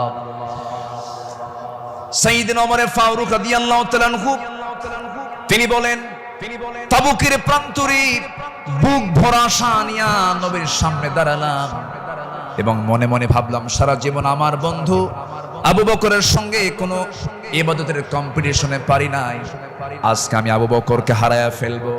তিনি করলেন কি, সমস্ত সম্পত্তির অর্ধেক তিনি তাবুক অভিযানে তিনি দান করলেন। আব্দুর রহমান ইবনে আওফ রাদিয়াল্লাহু তাআলা আনহু 3 বস্তা সোনা দান করেছেন। সবার দান যখন শেষ হয়ে গেছে, আমার নবী অপেক্ষার প্রহর গুনছেন তার সারা জীবনের বন্ধু, 3 দিনের ছোট বড় হিজরতের রাতের সাথী সাইয়েদনা আবু বকর সিদ্দিক রাদিয়াল্লাহু আনহু তিনি কখন তাবুকের জন্য তিনি কি নিয়ে আসবেন, তার দানের পরিমাণ কি, তিনি অপেক্ষার প্রহর গুনছেন। নবীর সামনে যখন এসে দাঁড়ালেন, রাসূল লক্ষ্য করে বলছেন, ইয়া আবা বকর মা আবকাইতা লিহালিক, হে আমার আবু বকর, তোমার পরিবার পরিজনের জন্য তুমি কি রেখে এসেছো? তিনি জবাব দিতে নিয়ে বলছেন, ক্বালা বাকাইতু লাহুমুল্লাহ ওয়া রাসূলাহ, আমি আমার পরিবারের জন্য রেখে এসেছি শুধু আল্লাহ এবং আল্লাহর রাসূলকে, বাকি সব তাবুকের প্রান্তরের জন্য আমি দান করেছি। জোরে বলি সুবহানাল্লাহ। আমার নবীজি তার শানে বলেছেন, ওমা নাফানি মালু হাদিন কাদ মা নাফানি মালু আবি বকর, আমার আবু বকরের অর্থ দিয়ে আমার যেমন উপকার হয়েছে এমন উপকার আমার অন্য কারো দিয়ে হয় নাই। প্রতিটি মানুষের ইহসান পরিশোধ করতে পেরেছি আমি, রাসূল নিজে পরিশোধ করতে পেরেছি, কিন্তু আমার আবু বকরের ইহসান সমূহ এমন যে তার প্রতিদান কেবল আল্লাহ ছাড়া কেউ প্রতিদান দিতে পারবে না। জোরে বলি সুবহানাল্লাহ। আমার ভাইয়েরা, আল্লাহ রাব্বুল আলামিন সন্তুষ্টির জন্য বান্দাকে জানিয়ে দিচ্ছেন, বান্দা তোর দানটা হবে শুধুমাত্র আমার জন্য, দানের পুরস্কার হলো জান্নাত। সাহাবে কেরাম তা শিখিয়ে দিয়েছেন। আল্লাহ রাব্বুল আলামিন বলেন, মাসালুল লাযীনা ইউনফিকুনা আমওয়ালাহুম ফি সাবিলিল্লাহি কামাসালি হাববাতিন أنبتت 7 سنابل في كل سنبلة 100 حبة والله يضاعف لمن يشاء والله واسع عليم। জোরে বলুন আল্লাহু আকবার। যারা আল্লাহর পথে তাদের সম্পদ ব্যয় করে, তাদের উপমা হলো একটা বীজের মতো যা উৎপন্ন করলো 7টা শীষ, প্রতিটি শীষে রয়েছে 100 দানা। তারা আর আল্লাহ যাকে চান তার জন্য এমন করেই বাড়িয়ে দেন। আল্লাহ হচ্ছেন সবচাইতে প্রাচুর্যময় এবং সর্ব বিষয়ে জ্ঞানী। জোরে বলি সুবহানাল্লাহ। নাম্বার 3 হলো আদল এবং ইহসানের মূর্ত প্রতীক ছিলেন রাসূল এবং সাহাবে কেরাম। আদল কাকে বলে, ইনসাফ কাকে বলে, ইহসান কাকে বলে, যদি আমরা মডেল হিসেবে গ্রহণ করব আমার নবী এবং সাহাবে কেরামকে। আল্লাহ রাব্বুল আলামিন এই শানে বলেছেন, ইন্নাল্লাহা ইয়া'মুরু বিল আদলি ওয়াল ইহসানি ওয়া ইতা'i যিল কুরবা ওয়া ইয়ানহা আনিল ফাহশাই ওয়াল মুনকারি ওয়াল বাগি ইয়া'iদুকুম লা'আল্লাকুম তাযাক্কারুন। জোরে বলুন আল্লাহু আকবার। আমার বন্ধুগণ, আদালত কাকে বলে? সাইয়েদনা ওমর ফারুক রাদিয়াল্লাহু তাআলা আনহু অর্ধ দুনিয়ার শাসনকর্তা, তিনি একদিন ঘোড়া কিনতে গেছেন বাজারে। কি কিনতে গেছেন? ঘোড়া কিনতে গেছেন। আজকের বাজারে যেমন হোন্ডা কিনতে যায়, গাড়ি কিনতে যায়, আগের যুগে মানুষ কিনতে যেত কি? ঘোড়া। সাইয়েদনা ওমর ফারুকের প্রয়োজন, ঘোড়া কিনতে গেছেন, ঘোড়াওয়ালার সঙ্গে কথা বললেন, দামাদামি করে নিলেন, ঘোড়া একটা কিনলেন, দামটা দিয়ে দিলেন, কেনা বেচা হয়ে গেছে, চুক্তি সম্পন্ন হয়ে গেছে। ঘোড়া কিনে নিয়ে বাড়িতে চলে আসবেন। কয়েক মাইল ঘোড়ার পিঠে তিনি চড়েছেন, কয়েক মাইল আসতে না আসতেই তার ঘোড়ার চারটা পা অকেজো হয়ে গেছে। 4 পা যখন অকেজো হয়ে গেছে, সাইয়েদনা ওমর ফারুক একটু ক্ষেপে গেলেন, রেগে গেলেন। রেগে গিয়ে সোজা চলে গেছেন সেই ঘোড়াওয়ালার কাছে, গিয়ে বলছেন, ঘোড়াওয়ালা, তুমি আমাকে এমন ঘোড়া দিলে কেন? যে ঘোড়াটা আমি 4-5 মাইল যেতে না যদি 4টা পাই তার অকেজো হয়ে গেছে, অসুস্থ ঘোড়া দিয়েছ, আমি এই ঘোড়া নেব না। সঙ্গে সঙ্গে ঘোড়াওয়ালা বলছেন, আমিরুল মুমিনিন, আমি আপনাকে যে ঘোড়াটা দিয়েছি সুস্থ ঘোড়া দিয়েছি। আপনি যখন আমার কাছ থেকে ঘোড়াটা কিনতে এসেছিলেন সেই সময় ঘোড়াটা সুস্থ ছিল, আপনার মালিকানা যাওয়ার পরে ঘোড়াটা অসুস্থ হয়ে পড়েছে। সাইয়েদনা ওমর ফারুক একটু খেপে গিয়ে বলছেন, অসুস্থ ঘোড়া আমি নেব না, ঘোড়া ফেরত নাও, টাকাটা আমাকে দিয়ে দাও।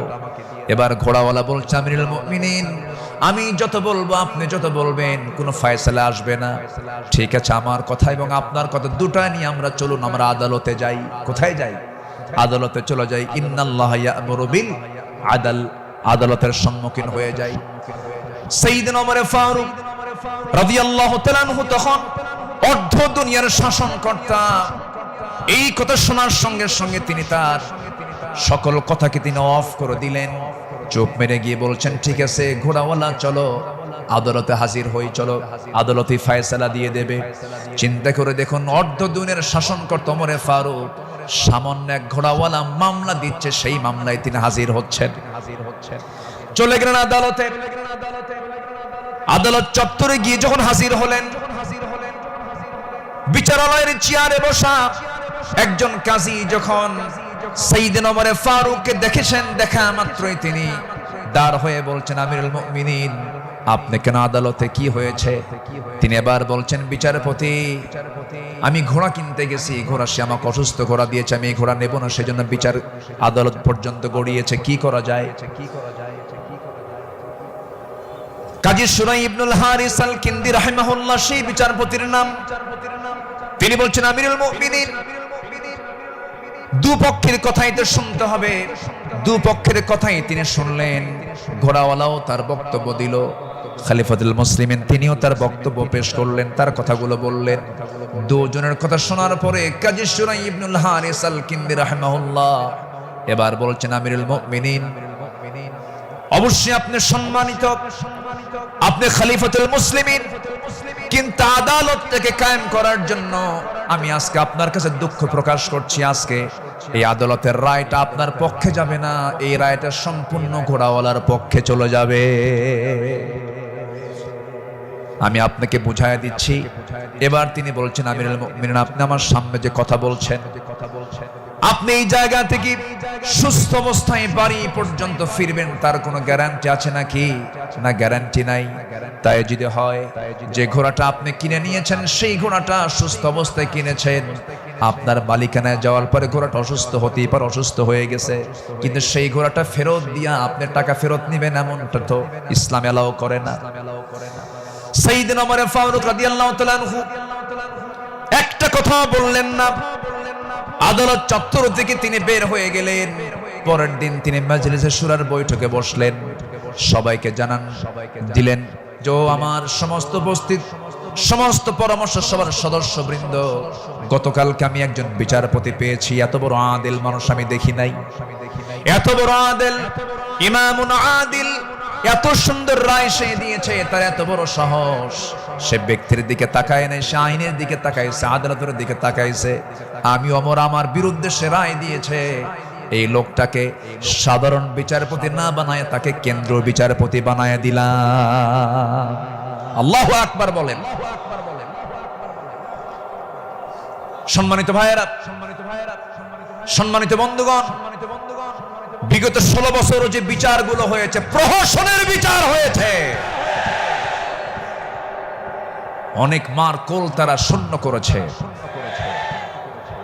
অনেক আল্লাহর গোলামের উপরে তারা জুলুম করেছে।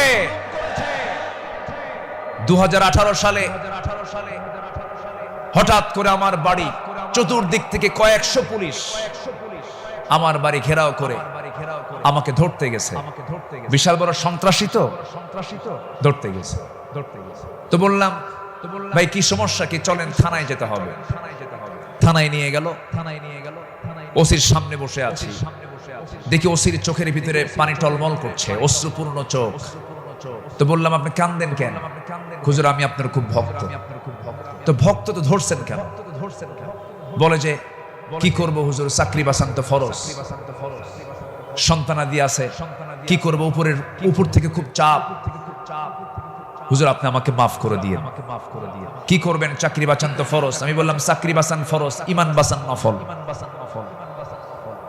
মামলা একখান দিয়া চালান দিয়ে দিল, কোর্টে নামঞ্জুর করলো, কোনো মঞ্জুর হবে না। সেখান থেকে নিয়ে চলে গেল জেলখানায়। জেলখানায় ঢুকলাম, ঢুকেই দেখি 80-85 বছরের এক বুড়া মানুষ আমারে দেখে লম্বা একখান সালাম দিয়ে বলে, হুজুর আপনি জেলখানায় ঢুকলেন, খুব খুশি হলাম। তো বললাম, ঢুকলাম জেলখানায়, খুশি হলেন আপনি, ব্যাপারটা কি? বলে, হুজুর দূর থেকে ওয়াজ শুনি, দূর থেকে আলোচনা শুনি, কাছে যেতে পারি না, মুসাফা করতে পারি না, একটু মনের কথাগুলো বলবো তাও পারি না। কত সুন্দর আপনি আমার কাছে ধরা দিলেন, দোয়া করে জেলখানায় থাকে। তো আমি এখন উল্টা মুরব্বীকে বললাম, চাচা আপনি জেলখানায় কেন এই বুড়া বয়সে, নাতিপুতি থুইয়া? তো বলতেছে, বাবা কি বলবো, বোমা হামলা, বোমা হামলা। কে মানে? কামান নামে বোমার মামলা দিয়েছে, আমি নাকি বোমা মেরেছি। বাবা বলো তো, এই 80 বছরের বুড়ার হাতে যদি বোমা তুলে দেওয়া হয়, সেই বোমা লক্ষ্যে যাবে না নিজের মাথায় পড়বে? এই আচরণ করেছে তারা 16 বছর। ফেরাউন বেঁচে ছিল, ফেরাউন পৃথিবীতে বেঁচে ছিল 1600 বছর, এরা ছিল 16 বছর। সংখ্যার যে মিল হলো কেমনে বুঝলাম? ফেরাউনের যে চরিত্র, এদের সেই একই চরিত্র তারা প্রকাশ করেছিল 16 বছর। দাড়ি দেখলেই, টুপি দেখলেই তাদেরকে জঙ্গিবাদীর তকমা লাগিয়ে মামলা দিত। রাস্তার ফকির পর্যন্ত মামলার শিকার হয়েছে। আল্লাহ পাক একটা পরিবেশ আমাদেরকে উপহার দিয়েছেন, দিন কায়েমের কাজে আমরা এই পরিবেশকে কাজে লাগাবো। জোরে বলি ইনশাআল্লাহ, আরো জোরে বলি ইনশাআল্লাহ। আল্লামা সাঈদী তিনি দুনিয়া থেকে বিদায় নিয়েছেন, তার একটাই স্বপ্ন ছিল, এই বাংলার জমিন শাসন হবে কোন দিন? কোরআন দিয়া। এটাই তার স্বপ্ন ছিল। সেই স্বপ্ন পূরণ করার জন্য আল্লামা সাঈদীকে জীবন দিয়ে ভালোবাসেন আপনারা, আমি বিশ্বাস করি। কারণ 100 বছরের ইতিহাসে এমন রেকর্ড নাই। আল্লামা সাঈদীর শুধু ফাঁসির রায় দিয়েছিল, সেই রায়কে কেন্দ্র করে একই দিনে শতাধিক মুসলমান শাহাদত বরণ করেছিল। সম্মানিত ভাইয়েরা, তার যে স্বপ্ন, এই দেশ আল্লাহর জমিন, আল্লাহর জমিন, আল্লাহর দিন কায়েম হোক, সেই জমিনে দিন কায়েম হওয়ার জন্য যদি বুকের তাজা প্রাণ ঢেলে দিতে হয়, বুকের তাজা রক্ত ঢেলে দিতে হয়, জান মাল দিতে হয়, সবাইকে রাজি আছেন? রাজি আছেন কারা কারা? হাত উঁচু করে দেখান মুসলমান।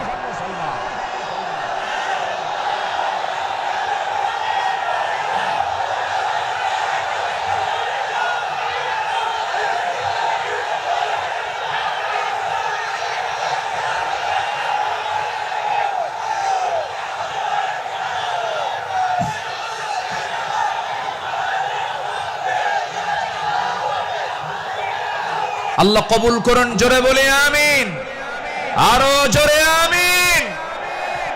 হাত নামান, বসুন। আমি তো দাঁড়াতে বলি নাই, আপনি দাঁড়ালেন কেন? জি, বসে পড়ুন। আমি কি আলোচনা চালাবো? আলোচনা চালাবো। আমার নির্দিষ্ট সময় কিন্তু শেষের দিকে প্রায়। আমি কি আলোচনা চালিয়ে যাব? সবাইকে আমাকে সময় দিবেন?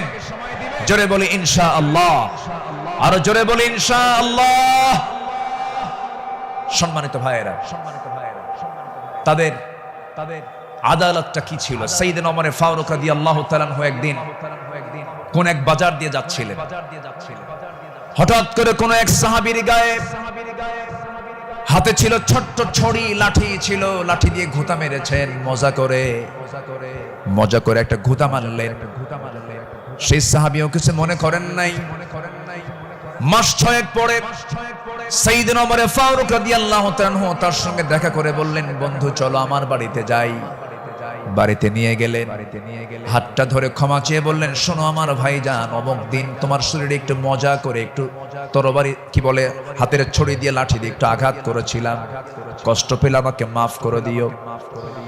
এই যে তোমার হাতে 600 দিরহাম দিয়ে দিলাম, তুমি আল্লাহর ঘর কাবা জিয়ারা করে আসবে। জবাবে সেই সাহাবী বলছেন, আমিরুল মুমিনিন, আপনি আমাকে যে আঘাত করেছেন এটা তো আমার মনেই নাই। সাইয়েদনা ওমর ফারুক বললেন, ও আমার ভাই, আমি যে তোমাকে মৃদু আঘাত করেছি, এটা যদি তুমি কিয়ামতের দিন আমার বিরুদ্ধে যদি আল্লাহর কাছে যদি আদালতে মামলা দিয়ে দাও, আমি জামিন পাবো না। এই জন্য আজকে দুনিয়াতেই তোমার কাছ থেকে আমি মাফ চেয়ে নিলাম। জোরে কোন সুবহানাল্লাহ। সাইয়েদনা ওমর ফারুক রাদিয়াল্লাহু তাআলা আনহু এক বোতল মধু এনেছেন, রাষ্ট্রের মধু। সেই মধুগুলো নিয়ে এসে বাড়িতে স্ত্রীর সামনে দাঁড়িয়ে বলছেন, স্ত্রী, মধুগুলো আনলাম। এই মধু শুধু আমাদের ঘরের জন্য নয়, আমার প্রতিবেশী আরো 4 ঘর সহ আমার ঘর মোট 5টা ভাগ হবে। তোমাকে দায়িত্ব দিলাম, এই মধুটা ভাগ করো। স্ত্রীকে মধু ভাগের দায়িত্ব দিয়ে সময় যেতে না যেতেই একটু পরেই তিনি বলছেন, স্ত্রী মন খারাপ করো না, আমি তোমাকে মধুভাগের দায়িত্ব দেব না। মধুর বোতলটা নিয়ে নিলেন, আস্তে করে প্রতিবেশীর ঘরে চলে গেলেন।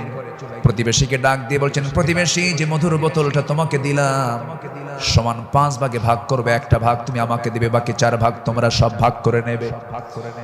তিনি তার অংশের মধুটা নিয়ে আসলেন, নিয়ে সেই স্ত্রীর সামনে দাঁড়িয়ে বলছেন, আমার স্ত্রী, আল্লাহর কসম করে বলি, আমি তোমাকে সন্দেহ করিনি, আমি তোমাকে ভালোবাসি।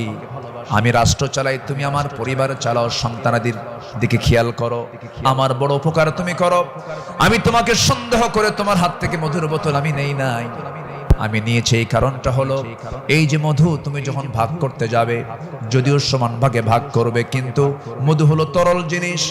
এই তরল মধু ভাগ করতে নিয়ে তোমার হাতে যতটুকু মধু লেগে যাবে, 1 ফোঁটা হোক, 2 ফোঁটা হোক, 3 ফোঁটা হোক, এতটুকু মধু আমাদের ভাগে বেশি আসুক এটা চাই নাই, মনে করে মধু ভাগের দায়িত্ব আমি অন্যের কাঁধে চাপায়া দিয়েছি। জোরে বলি আল্লাহু আকবার। ইন্নাল্লাহা ইয়া'মুরু বিল আদল ওয়াল ইহসান। আল্লাহু আকবার বলি।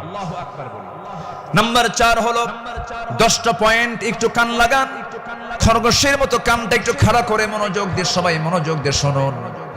নাম্বার 4 হলো, শ্রেষ্ঠত্বের কাতারে থেকেও নিরহংকার হয়ে অসহায় সাধারণের সাথে মিশে যাওয়া সাহাবে কেরামদের বৈশিষ্ট্য ছিল, আমার নবীর বৈশিষ্ট্য ছিল। আল্লাহ রাব্বুল আলামিন অর্ডার করেছেন, وَأَخْفِضْ جَنَاحَكَ لِمَنِ اتَّبَعَكَ مِنَ الْمُؤْمِنِينَ। সূরা শুআরা 215 নম্বর আয়াত। মুমিনদের মধ্যে যারা তোমার অনুসরণ করে তাদের প্রতি তোমার বাহুকে অবনত করো, তাদের জন্য তুমি সুন্দর করে তাদের পাশে দাঁড়িয়ে যাও, দিলটা নরম করে তাদের সঙ্গে কথা বলো। জোরে বলি সুবহানাল্লাহ। আমার বন্ধুগণ, সাইয়েদনা আবু বকর সিদ্দিক রাদিয়াল্লাহু আনহুর খেলাফত আমল চলছিল।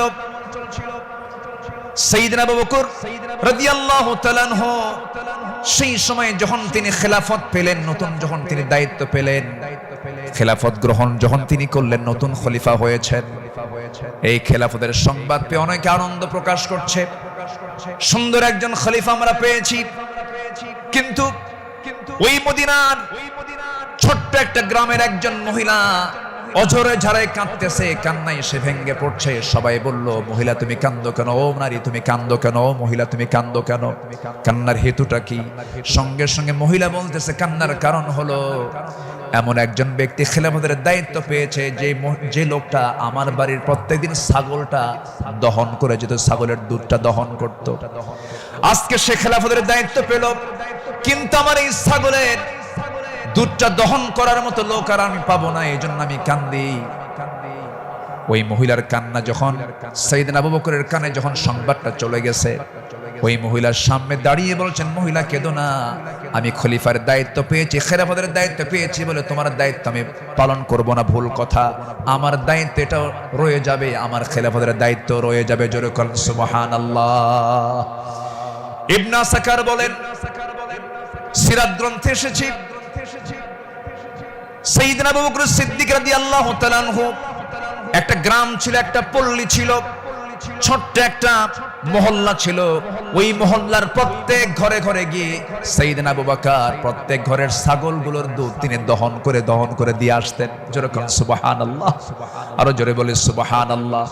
শ্রেষ্ঠত্বের কাতারে থেকেও নিরহংকারী হয়ে তারা জনগণের খাদেম ছিলেন, জনগণের খেদমত তারা করেছেন।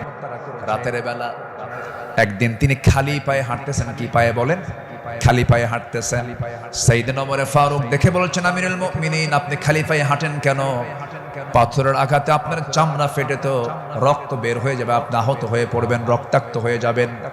তিনি বলছেন, ভাই ওমর, এই রাতের গভীর রাত্রিতে, গভীর নিশীথে আমি যদি জুতা পায়ে হাঁটতে যাই, পাথরের সাথে জুতার একটা আঘাত লাগবে, একটা শব্দ সৃষ্টি হয়ে যাবে। এই শব্দে যদি আমার নাগরিকের যদি ঘুমের ব্যাঘাত হয়, কিয়ামতের দিন আমাকে তার জন্য আসামির কাঠ গড়ায় দাঁড়াতে হবে। জোরে বলি আল্লাহু আকবার। ঢাকা থেকে নেতা আসিতেছেন চট্টগ্রাম, ঢাকা চট্টগ্রামের রোড 4 ঘন্টা বন্ধ। এমন নেতৃত্ব আমরা চাই না।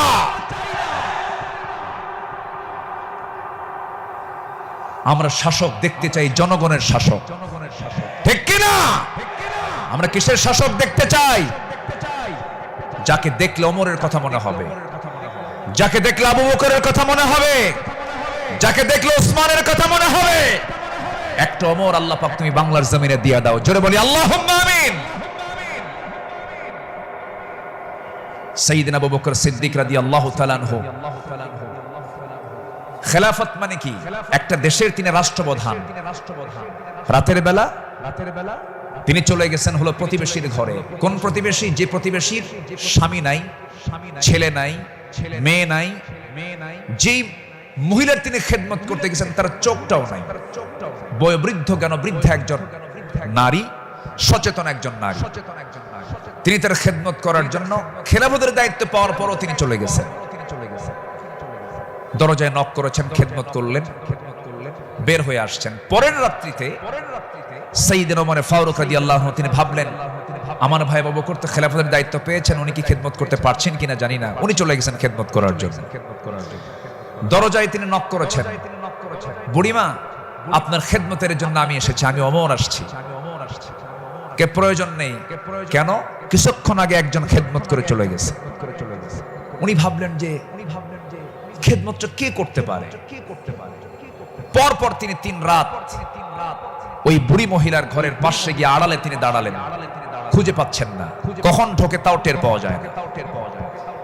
তৃতীয় রাত্রিতে তিনি বুঝতে পারলেন একটা মানুষ খালি পায়ে ভিতরে ঢুকলো, কিন্তু অন্ধকার তো দেখতে পান নাই। ভিতরে ঢুকে খেদমত করে বের হতে নিলেই পিছন দিক থেকে ওমর ফারুক তার হাত চেপে ধরেছেন। চেপে ধরেই দেখেন কেউ না, খলিফা আবু বকর সিদ্দিক রাদিয়াল্লাহু তাআলা। তিনি বললেন, আমিরুল মুমিনিন, একটা রাষ্ট্র পরিচালনা করতে নিয়ে কত পরিশ্রম করতে হয়। রাতের বেলা বিশ্রামের প্রয়োজন হয়, দিনের বেলাও পরিশ্রম করেন, রাতের বেলা এমনটা করলে আপনি অসুস্থ হয়ে পড়বেন। অন্তত আমাদের কিছু খেদমতের জন্য আমাদের কিছু কাজ রেখে দেন। তিনি বলছেন, ভাই ওমর, হাসরের ময়দানে আমার আমলনামা তোমার পিঠে যাবে না, আমার কাজ আমাকে করতে দাও। মৃত্যুর দিন পর্যন্ত তিনি ওই মহিলার খেদমত করে তিনি দুনিয়া থেকে বিদায় নিয়েছেন।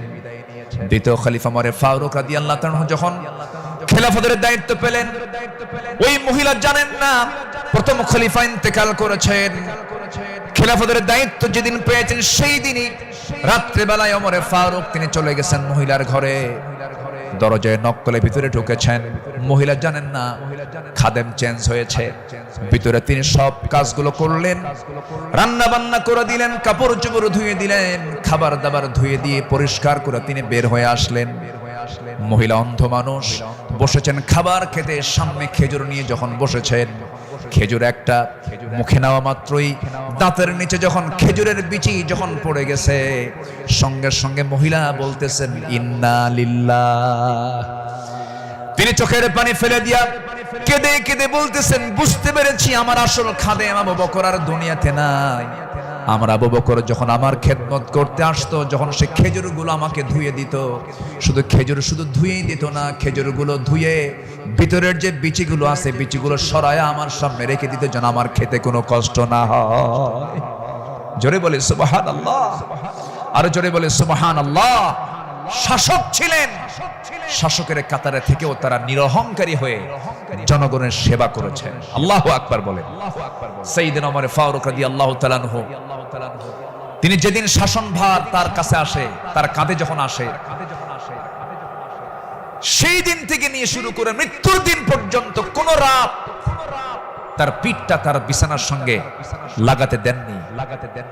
দিন দিন শুকায়া যাচ্ছিলেন। বলা হলো, আপনি শুকায়া যাচ্ছেন কেন? তিনি বললেন কেঁদে কেঁদে, তোমরা আমাকে এমন দায়িত্ব দিয়েছো যে দায়িত্ব আমাকে স্বাস্থ্যহীন বানিয়ে দিয়েছে। পরকালীন জবাবদিহিতা, পরকালীন জবাবদিহিতার অনুভূতি ছাড়া একটা শাসক কখনো ভালো হতে পারে না। আসতে বলবেন না, জোরে বলুন ঠিক কিনা? অতএব সেই গদির সমস্যার সমাধানের জন্য আমরা চাই যোগ্য, সৎ, আল্লাহওয়ালা, কোরআন প্রেমিক একজন শাসক আমরা চাই। আল্লাহ কবুল করুন, আল্লাহ কবুল করুন। এই কথাটা কেন বললাম? কারণ এখন যে সরকারটা আছে এটা কি স্থায়ী না অস্থায়ী? এই জন্য আলোচনার মধ্যে এই ফাঁকে এই কথাটা একটু বলে ফেললাম। সম্মানিত ভাইয়েরা, আমার সময় তো ফুরে যাচ্ছে, আমাকে শেষ করতে হবে। শেষ কি করে দেব? আলোচনা চলুক, হুজুর মরুক। জি, জোরে বলি ইনশাআল্লাহ। জি, আল্লাহ কবুল করুন, জোরে বলি আমিন। নাম্বার 5, সকল দুর্নীতি এবং অন্যায়ের বিরুদ্ধে কঠোর অবস্থান। আমার নবীরও ছিল, সাহাবে কেরামদের মাঝে এই বিষয়ে তারা খুব সতর্ক থাকতেন। আল্লাহ রাব্বুল আলামিন বলেন, ওয়ালা তাকুলু আমওয়ালাকুম বাইনাকুম বিল বাতিলি ওয়া তুদলু বিহা ইলাল হুক্কামি লিতাকুলু ফারিকাম মিন আমওয়ালিন নাসি বিল ইসমি ওয়া আনতুম তা'লামুন। জোরে বলুন আল্লাহু আকবার। তোমরা নিজেদের মধ্যে পরস্পরের সম্পদ অন্যায়ভাবে গ্রাস করো না, তা বিচারকদের নিকট উপস্থাপন করো না, যাতে অন্যের সম্পদের কিছু অংশ পাপের মাধ্যমে গ্রাস করতে পারো, যদিও তোমরা জানো কার কথা। আসতে বলবেন না, কার কথা? আরেক জায়গায় বলছেন, লা তাকুলু, তোমরা খেতে যেও না। কি খেতে যেও না? কুলু মিন তাইয়্যিবাত, পবিত্র খাবে, হারাম কিছু খাবে না। লা তাকুলুর রিবা আদআফা মুদাআফা আহাল্লাল্লাহুল বাইয়া ওয়া হাররামান রিবা। বিভিন্ন জায়গাতে আল্লাহ পাক ক্লিয়ার কথা বলে দিয়েছেন। আমার বন্ধুগণ, সাহাবে কেরাম দুর্নীতি কেমন করে বন্ধ করা যায়, অন্যের বিরুদ্ধে কেমন কঠোর হতে হয়, তা বাস্তব জীবনে তা দেখিয়ে দিয়েছেন। বাস্তব জীবনে আল্লাহ রাসূল তা বুঝিয়ে দিয়েছেন। বিচার কেমনে করতে হয়, বিচারের রায় কেমনে নামাতে হয়, তাও রাসূল শিখিয়ে দিয়েছেন। বিচার কি সবার জন্য সমান না সমান? আইন সবার জন্য, আইন সবার জন্য সমান। আমার নবীজি বসে আছেন, একটা বিচার আসলো। এক সম্ভ্রান্ত পরিবারের মহিলা কন্যা সন্তান চুরি করে ধরা পড়েছে। রাসূল বললেন, কোনো কথা নাই, হাত কাটো, হাত কেটে ফেলো। রাসূল অর্ডার দিলেন। আমার নবীর উপরে কথা বলার কোনো সাহস কারো নাই। ওই সম্ভ্রান্ত পরিবারের লোকজন এসে সাইয়েদনা ওমর ফারুককে বিভিন্ন কিছু বুঝায়া দিয়ে বলছেন, আপনি যদি রাসূলকে সুপারিশ করেন হয়তো রাসূল শুনতে পারেন। সাইয়েদনা ওমর ফারুক এসে আমার নবীর সামনে দাঁড়িয়ে বলছেন, ইয়া রাসূলুল্লাহ, যে মহিলার হাত কাটার অর্ডার দেওয়া হয়েছে সে তো সম্ভ্রান্ত পরিবারের, দেখুন তো কিছু করা যায় নাকি? আমার নবীজি সেই সময় আল্লাহর কসম করে বলেন, আল্লাহি, হে আমার ওমর, আল্লাহর কসম করে বললি, আল্লাহর কসম করে বলছি, এই চুরিটা যদি ওই সম্ভ্রান্ত পরিবারের মেয়ে ফাতিমা না হয়ে যদি কলিজার টুকরা মেয়ে আমার ফাতিমা বিনতে মুহাম্মদ হতো। যদি এটা প্রমাণ হয়ে যেত লাকাতাতু ইয়াদাহা, আমি রাসূল নিজে তার হাতটা ধরে কেটে দিতাম। আল্লাহু আকবার। দুর্নীতির কোনো সুযোগ সেই সমাজে ছিল না, কারণ যারা বিচার করেছেন তারা ছিলেন হলো সৎ বিচারক। আমরা সৎ শাসক, সৎ বিচারক দেখতে চাই। আর সৎ শাসক এবং সৎ বিচারক সৃষ্টি তখনই হতে পারে যারা কোরআন সমাজে চায়। যারা সমাজে কি চায়? কোরআন চায়। সাইয়েদনা ওমর ফারুক রাদিয়াল্লাহু তাআলা আনহু, যে সময় তিনি খলিফাতুল মুসলিমিন, ইরাকের গভর্নর ছিলেন হলো আবু মুসা আশআরী রাদিয়াল্লাহু তাআলা আনহু। তিনি করলেন কি, তিনি একদিন মদিনায় এসে সাইয়েদনা ওমর ফারুক রাদিয়াল্লাহু আনহুর জন্য এবং তার স্ত্রী আতিকা রাদিয়াল্লাহু আনহার জন্য কিছু কাপড় চোপড় উপঢৌকন স্বরূপ নিয়ে আসলেন। নিয়ে এসে তার সামনে দাঁড়িয়ে বলছেন, আমিরুল মুমিনিন, আপনার জন্য এই যে আপনার জন্য কিছু কাপড় উপঢৌকন নিয়ে এসেছি। তিনি মুস্কি হাসি মারলেন। মুস্কি হাসি মেরে বললেন, আমার গভর্নর আবু মুসা আশআরী, তুমি আমার জন্য এই যে উপঢৌকন গুলো নিয়ে এসেছো, হাদিয়া নেওয়া সুন্নাত, হাদিয়া দেওয়া সুন্নাত, তাহাদু তাহাব্বু, ভালো কথা, এটা সাধারণ ব্যক্তিদের মাঝে হতে পারে, কিন্তু আমি শাসক, আমি যদি আজকে তোমার এই উপঢৌকন গ্রহণ করি ঘুষের পর্যায়েও যেতে পারে, আমি এটা গ্রহণ করব না। আল্লাহু আকবার বলেন। না গ্রহণ করে তার হাদিয়াটাকে, উপঢৌকনটাকে তিনি ফেরত দিয়েছেন। শাসকের কাতারে থেকে এমন উপঢৌকন নাও আমি জায়েজ মনে করি না, বললেন ওমর ফারুক রাদিয়াল্লাহু তাআলা। আল্লাহু আকবার। সম্মানিত ভাইয়েরা, সম্মানিত বন্ধুগণ, নাম্বার 6 হলো নির্ভীকতা এবং মহান আল্লাহর উপরে দৃঢ় তাওয়াক্কুল করা। এটা ছিল আমার নবী এবং সাহাবে কেরামদের সারা জীবনের আমল ছিল। জীবনে তারা চুল পরিমাণ কোনো ভয় পান নাই। আমরা কি ভয় করব কাউকে? কাকে ভয় করব? আল্লাহ ছাড়া কাউকে ভয় করা জায়েজ আছে? আল্লাহকে ছাড়া কাউকে ভয় করা কি জায়েজ আছে?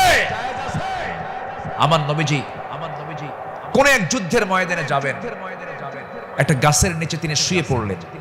বাবলা গাছ, বাবলা গাছের ডালে তরবারি রেখে তিনি বিশ্রাম নিচ্ছিলেন। হঠাৎ করে এক বেদুইন এসে আমার নবীর সেই তলোয়ারটা তার হাতে তুলে নিয়ে বলতেছে, মুহাম্মদ, আমার হাতে তোমার জীবন, আমি তোমাকে এখন হত্যা করতে পারি। এই কথা বলা মাত্রই বলতেছে, এখন তোমাকে কে বাঁচাবে? বেদুইন বলছে, তোমাকে এখন কে বাঁচাবে মুহাম্মদ? আমার নবীজি বলেন, আমাকে বাঁচাবেন আমার আল্লাহ, আমাকে বাঁচাবেন আমার আল্লাহ, আমাকে বাঁচাবেন আমার আল্লাহ। 3 বার রাসূল যখন বললেন, ওই বেদুইনের হাত থেকে তরবারি থরথর থরথর করে পড়ে গেল। আমার নবীজি দৌড় মেরে গিয়ে সেই তরবারি হাতে নিয়ে বললেন, বেদুইন, এখন তোমাকে বাঁচাবে কে? আমি তো আল্লাহর কাছে আশ্রয় নিয়েছি, আল্লাহ আমাকে বাঁচাবে, এখন তোমাকে কে বাঁচাবে? বেদুইন তার চোখের পানি আটকাতে না পেরে আমার নবীর সামনে দাঁড়িয়ে বলছে, আপনি সত্যি আল্লাহর রাসূল, আপনি আমাকে পড়িয়ে দেন লা ইলাহা ইল্লাল্লাহ, ফাইদা আযামতা ফাতাওয়াক্কাল আলাল্লাহ ওয়া কাফা বিল্লাহি ওয়াকিলা, ইন্নাল্লাহা ইউহিব্বুল মুতাওয়াক্কিলিন ওয়া মান ইয়াতাওয়াক্কাল আলাল্লাহ ফাহুয়া হাসবুহ। যে ব্যক্তি আল্লাহর প্রতি তাওয়াক্কুল করবে, আল্লাহ তার জন্য যথেষ্ট হয়ে যান। আমাদের ভরসা রাশিয়া নয়, আমেরিকা নয়, ইন্ডিয়া নয়, চায়না নয়, আমাদের কারো মধ্যে ভরসা করার দরকার না। আমাদের ভরসা কে? আসতে বলবেন না, তিনি কে? আমাদেরকে বাঁচাবেন তিনি, যার হাতে আমাদের প্রাণ, তিনি সে আল্লাহ আমাদেরকে বাঁচাবেন। আল্লাহ কবুল করুন, জোরে বলি আমিন। ইসলাম গ্রহণ করেছেন 40 নম্বরে, 41 নম্বরে সাইয়েদনা ওমর ফারুক রাদিয়াল্লাহু তাআলা আনহু ইসলাম কবুল করেই রাসূলের সামনে তরবারি রাসূলের পায়ের কাছে রেখে বললেন, ইয়া রাসূলুল্লাহ, আমাদের মুসলমানদের সংখ্যা কত? আমার রাসূল বললেন, ওমর, সাহাবীর সংখ্যা মাত্র 40 জন, 40 থেকে 41 জন। সাইয়েদনা ওমর ফারুক, এটাই বিশাল সংখ্যা। আজকে আমরা কাবার চত্বরে গিয়ে প্রকাশ্যে ঘোষণা করব লা ইলাহা। কোন সাহাবী বললেন? বলেন কোন সাহাবী? আজকে তো এক সাহাবীর ইতিহাসটা একটু বেশি টানলাম, প্রসঙ্গটা চলে আসলো। তিনি বলে ফেললেন কি পরিমাণ সাহস হতে পারে। সাহসের পিরামিড সাইয়েদনা ওমর ফারুক গে প্রকাশ্য রূপে সামনে ঘোষণা করলেন, কে আছো আমার সামনে আসো। লা ইলাহা, তরবারি হাতে দৃপ্ত পদক্ষেপে আল্লাহু আকবার ধ্বনিতে মুখরিত করে আকাশ বাতাস সামনের দিকে যেতে লাগলেন। আবু জেহেল হতভম্ব হলো। আবু জেহেল মনে মনে ভাবলো, পাঠালাম কি জন্য আর হয়ে গেল কি। সাইয়েদনা ওমর ফারুক রাদিয়াল্লাহু তাআলা এত সাহসী ছিলেন, সেই বজ্র কণ্ঠের ওমর এখনো দরকার আছে না নাই? সেই বজ্র কণ্ঠের ওমর এখনো দরকার আছে না নাই? নতুন বাংলাদেশ তৈরি করার জন্য ওমর প্রয়োজন, আবু বকর প্রয়োজন। আমরা আবু বকরের মতো দৃঢ়চেতা হব, ওমরের মতো সাহসী হব, ওসমানের মতো ধৈর্যশীল হব, আলীর মতো লড়াকু সৈনিক হয়ে বাতিল শক্তির মোকাবেলায় আমরা ঝাঁপিয়ে পড়ব প্রয়োজনে। রাজি আছেন কারা কারা? হাত উঁচু করে দেখান মুসলমান।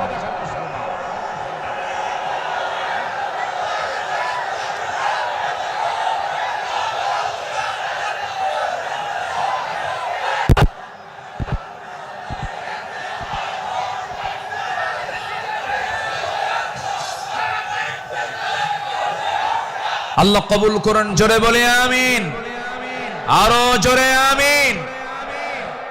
আল্লামা ইকবাল এই জন্য সাহাবাদের ভূমিকা বর্ণনা করে বর্তমান সময়ের মুসলিমদের দুরবস্থা নিয়ে আফসোস করে তিনি একটা লাইন বলেছেন। তিনি কি বলেছেন? সফহা ওয়ারসে বাতিল কো মিটায়া কিসনে, নোয়ে ইনসান কো গোলামি সে ছুড়ায়া কিসনে, मेरे काबे को जमीनों से बचाया किसने, मेरे कुरान को सीनों से लगाया किसने, थे तू अबाओ तुम्हारे ही मगर तुम क्या हो, हद पर हद दहरे मुंतजरे फरदा हो। কবি বিশ্ব কবি আল্লামা ইকবাল তিনি বলছেন, যারা এসব অসার বাতিল দূর করেছে জগৎ হতে, ছাড়িয়েছে মানব কুলে দাস গোলামীর কবল হতে, কাবা ঘরে সেজদা করার জাগলো প্রথা যাদের সাথে, বুকে কোরআন ধারণ করা শিখল জগৎ যারা যারা হাতে, তারা তোদের পূর্বপুরুষ আর আজিকে তোমাদেরকে হে ইন্তজারি করছে বসে হাতের উপর হাতটি রেখে। আফসোস করে তিনি বলছেন, সাহাবীরা কি করে গেলেন আর তোমরা কি করছো? তোমরা এক একটা ওমর হয়ে যাও, এক একটা আবু বকর হয়ে যাও, জান্নাত পাওয়ার জন্য সাহাবীদের অনুসরণটাই তোমার জন্য যথেষ্ট হয়ে যাবে। জোরে বলি সুবহানাল্লাহ। নাম্বার 7 হলো নিজ দায়িত্বের ভারে অস্থির চিত্ততা নিয়ে আমার রাসূল চলতেন, সাহাবে কেরামও চলতেন। আমার নবীজি বিদায় হজের ভাষণের দিন আমার নবীজি কেঁদে অস্থির হয়ে যাচ্ছিলেন। সাহাবে কেরামকে লক্ষ্য করে বলছেন, ওয়া আনতুম তুসআলুনা আন্নী ফামা আনতুম কাইলুন, আমার ব্যাপারে প্রশ্ন করা হলে তোমরা কি বলবে? সাহাবীরা বললেন, নাশহাদু আন্নাকা কদ বাল্লাগতা ওয়া আদাইতা ওয়া নাসাহতা, আমরা সাক্ষ্য দেব আপনি দায়িত্ব পালন করেছেন, আপনি উপদেশ দিয়েছেন। এই কথা শুনে আমার নবীজি শাহাদাত আঙ্গুলে উঁচু করে আকাশের দিকে লক্ষ্য করে আল্লাহকে বলছেন, আল্লাহুম্মা শাহাদ, আল্লাহুম্মা শাহাদ, আল্লাহুম্মা শাহাদ। আল্লাহ তুমি সাক্ষী থাকো, আল্লাহ তুমি সাক্ষী থাকো, আমার সাহাবীরা আমার পক্ষে কথা বলছে। আল্লাহু আকবার। নিজের দায়িত্ব নিয়ে রাসূল খুব অস্থির চিত্ততা প্রকাশ করতেন মাঝে মাঝে।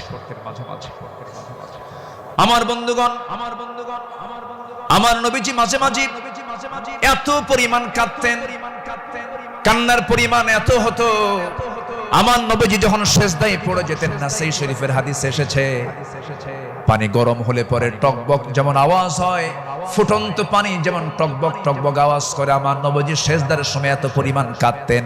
আমার নবীজির সেজদার সময় যে মুখ থেকে কান্নার আওয়াজটা বের হতো টকবক করা পানির মতো, এত কাঁদতেন তিনি। কেন কাঁদতেন? কি জন্য কাঁদতেন? তিনি শুধু চেয়েছেন, ও আল্লাহ, আমার উম্মতকে তুমি জাহান্নাম দিবা না, আমার উম্মতকে তুমি জান্নাত দিবা। তিনি তার নিজের জন্য বেশি কেঁদেছেন না উম্মতের জন্য বেশি কেঁদেছেন, উম্মতের জন্য বেশি কেঁদেছেন।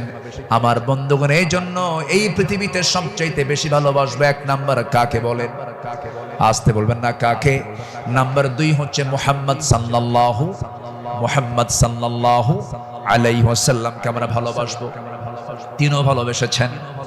আমার ভাইয়েরা, আমার বন্ধুগণ, নাম্বার 8 হলো আদর্শ নেতৃত্বের অনুতুলনীয় আলোকচ্ছটাই সাহাবে কেরাম। সাহাবে কেরামকে আল্লাহ রাব্বুল আলামিন অনেক সম্মান দান করেছেন। লাকাদ আরসালনা রুসুলানা বিল বাইয়িনাতি ওয়া আনজালনা মাআহুমুল কিতাবা ওয়াল মিজানা লিয়াকুমান নাসু বিল কিসত। জোরে বলুন আল্লাহু আকবার। আমার বন্ধুগণ, সময় যেহেতু কম, শেষের দিকে আস্তে আস্তে চলে যাচ্ছি। নাম্বার 9 হলো তাকওয়ার উজ্জ্বল দৃষ্টান্ত ছিলেন আমার নবী এবং সাহাবে কেরাম।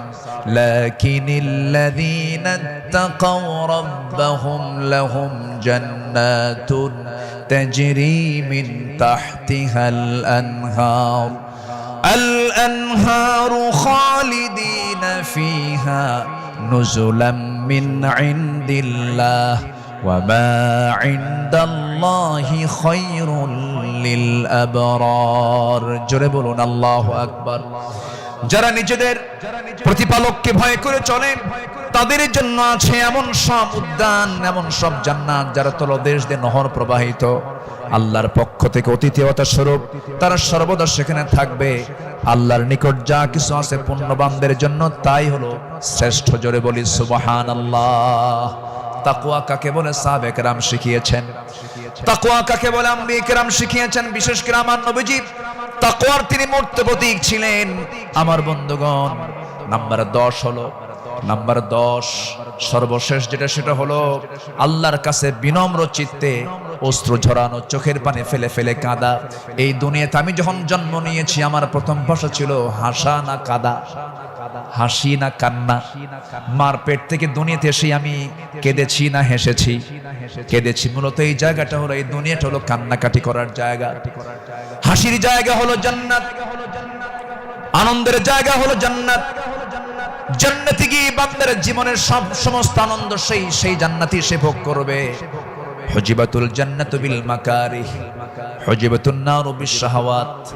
আমার বন্ধুগণ, আমার নবীজি যখন কাঁদতেন, অস্থির হয়ে যেতেন, তার চোখের কোনা বেয়ে বেয়ে টপ টপ করে পানি পড়তো, দাড়িগুলো ভিজে যেত, কপাল ফুলে যেত, হাঁটুগুলো ফুলে যেত। ঘন্টার পরে ঘন্টা সেজদায় পড়ে কেঁদেছেন, কারণ আল্লাহ পাক তার শানে বলেছেন ওয়া মিনাল লাইলি ফাতাহাজ্জাদ বিহি নাফিলাতাল লাক আসা আন ইয়াবআসাকা রাব্বুকা মাকামান মাহমুদা। জোরে বলুন আল্লাহু আকবার। আরেক জায়গায় বলছেন ওয়াল্লাযীনা ইয়াবিতুনা লিরাব্বিহিম সুজদান ওয়া কিয়ামা ওয়াল্লাযীনা ইয়াকুলুনা রাব্বানা ইসরিফ আন্না আযাবা জাহান্নাম ইন্না আযাবাহা কানা গরামান ইন্নাহা সাআত মুস্তাকাররাও ওয়া মুকামা। আল্লাহর যারা বান্দা হবে, রাত গভীর হয়ে যাবে, সবাই ঘুমের সাগরে হাবুডুবু খাবে, কিন্তু আল্লাহর পছন্দের বান্দা যারা, তারা তো জানেই আল্লাহ সব সময় প্রথম আকাশে আসেন না। আল্লাহ তাআলা প্রথম আকাশে আসেন কোন সময়? বলুন কোন সময়? কোন সময়? কোন সময়? কোন সময়? শেষ রাত্রিতে চলে আসেন। ফিস সামাঈদ দুনিয়া আলা মিন মুস্তাগফিরিন ফাগফির লাহ। কোন ক্ষমা প্রার্থী আছে আমার কাছে ক্ষমা চাবে? সেই সময় আল্লাহ পাক দুনিয়ার আকাশে চলে আসেন। আল্লাহর পছন্দের বান্দা এই চান্সটা ছেড়ে দেন না। শেষ রাত্রে উঠে চোখের পানি ফেলে শিশুর মতো যারা কান্দাকাটি করবে, আল্লাহর কাছে যারা রোনাজারি করবে, আপনি কি জানেন 7 সমুদ্রের পানি দিয়ে জাহান্নাম নিভতে পারে না, কিন্তু বান্দা যদি আল্লাহর ভয়ে 1 ফোঁটা চোখের পানি ফেলতে পারে, 1 ফোঁটা চোখের পানি 7টা জাহান্নামকে নিভাইয়া দিতে পারে। আমরা কাঁদবো কার কাছে? আসতে বলবেন না, কাঁদবো কার কাছে? পৃথিবীতে কান্নাকাটি করার জায়গা কয়টা? বলেন কয়টা জায়গা? এক জায়গা। কার কাছে? আল্লাহর কাছে আমরা চোখের পানি ফেলে ফেলে কাঁদবো, আল্লাহর কাছে আমরা রোনাজারি করব। পৃথিবীর মানুষের কাছে কাঁদবেন, কেউ বলবো ফিনাতে এমনি কাঁদে, কোন একটা লক্ষ্য আছে, মতলব খারাপ। কত কি বলবে, স্বামী তার বউয়ের কাছে কাঁদবে, বউ তার স্বামীর কাছে কাঁদবে, ছেলে বাবার কাছে কাঁদবে, বাবা ছেলের কাছে কাঁদবে, সেখানে কিছু স্বার্থ থাকতে পারে। কিন্তু বান্দা যদি শুধুমাত্র আল্লাহর জন্য কাঁদতে পারে, আল্লাহ রাব্বুল আলামিন তার বান্দার সেই কান্নার পরিপূর্ণ জাযা, পরিপূর্ণ পুরস্কার সেই বান্দার হাতে তুলে দিবেন। এই জন্য আমরা চোখের পানি খরচ করব। কার জন্য? আসতে বলবো না, কার জন্য আমরা খরচ করব? ইন্নাল্লাযীনা উতুল ইলমা মিন ক্বাবলিহি ওয়া ইযা ইউতলা আলাইহিম ইয়াখিরুনা লিল আযকানি সুজদা। সূরা বনী ইসরাঈল 107 নম্বর আয়াত। যাদেরকে এর পূর্বে জ্ঞান দান করা হয়েছে, তাদের সামনে যখন আবৃত্তি করা হয়, তখন তারা বিনয়ের সাথে কাঁদতে কাঁদতে ভূমিতে জমিনে তারা লুটিয়ে পড়ে। ইয়াখিরুনা লিল আযকানি সুজদা। এই জন্য আমরা কাঁদবো। চোখের পানি যদি ফেলতে চাই, একমাত্র ফেলবো আমরা কার জায়গায়? কার কাছে? বলেন কার কাছে? কার কাছে? আল্লাহর কাছে। সাইয়েদনা ওমর ফারুক রাদিয়াল্লাহু তাআলা একদিন বসে আছেন, তার পাশে এক সাহাবী বসে একটা হাদিস বর্ণনা করছিলেন। মিসকাল হাববাতিন মিন কিবার, যার মধ্যে যাররা পরিমাণ অহংকার কাজ করবে, লা ইয়াদখুলুল জান্নাহ, সে ব্যক্তি জান্নাত পাবে না। ওমর ফারুক সেই জায়গা থেকে লাফ মেরে গিয়ে জমিনে লুটিয়ে পড়লেন। গোটা শরীর তিনি ধুলায় মলিন করলেন আর বললেন, ওমর, তোকে মানুষ খলিফা বলে, তোকে মানুষ শাসক বলে, ওমর তোর মধ্যে মনে হয় অহংকার ঢুকে গেছে, আল্লাহ তোকে মাফ করবে না। আকাশের দিকে দুটো হাত তুলে আফসোস করে বলছেন, আকাশের মালিক আল্লাহ, তুমি যদি গোটা দুনিয়ার সমস্ত মানুষকে তুমি যদি জান্নাত দিয়ে দাও আর একজন ব্যক্তিকে যদি জাহান্নাম দিয়ে দাও, আমার মনে হয় আমি ওমর সে একজন ব্যক্তি, জাহান্নাম আমি যাব মনে হয় আমার সে আমল নাই, আল্লাহ আমাকে মাফ করে দিও, আল্লাহ আমাকে ক্ষমা করে দিও। এরকম করে তারা আল্লাহর সামনে চোখের পানি ফেলে ফেলে কেঁদেছেন। একজন সাহাবীর কাছে মুনাফিকের তালিকা ছিল, সেই সাহাবীর কাছে মাঝে মাঝে ওমর ফারুক যেতেন, গিয়ে বলতেন, ভাই ওমর, দেখো তো মুনাফিকের তালিকার মধ্যে আমি ওমর, আমার নামটা আছে নাকি? আমার নামটা আছে নাকি?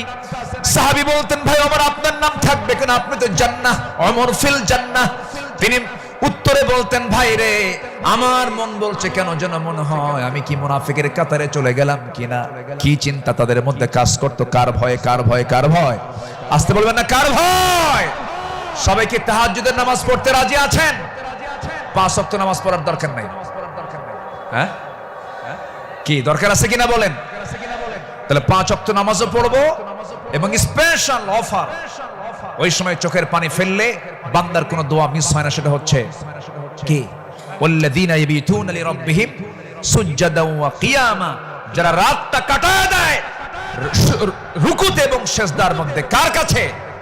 5 ওয়াক্ত নামাজ পড়বেন কারা কারা? একটু হাত উঁচু করে দেখান তো, বলি দেখি, জোরে বলি ইয়া আল্লাহ, আরো জোরে ইয়া আল্লাহ।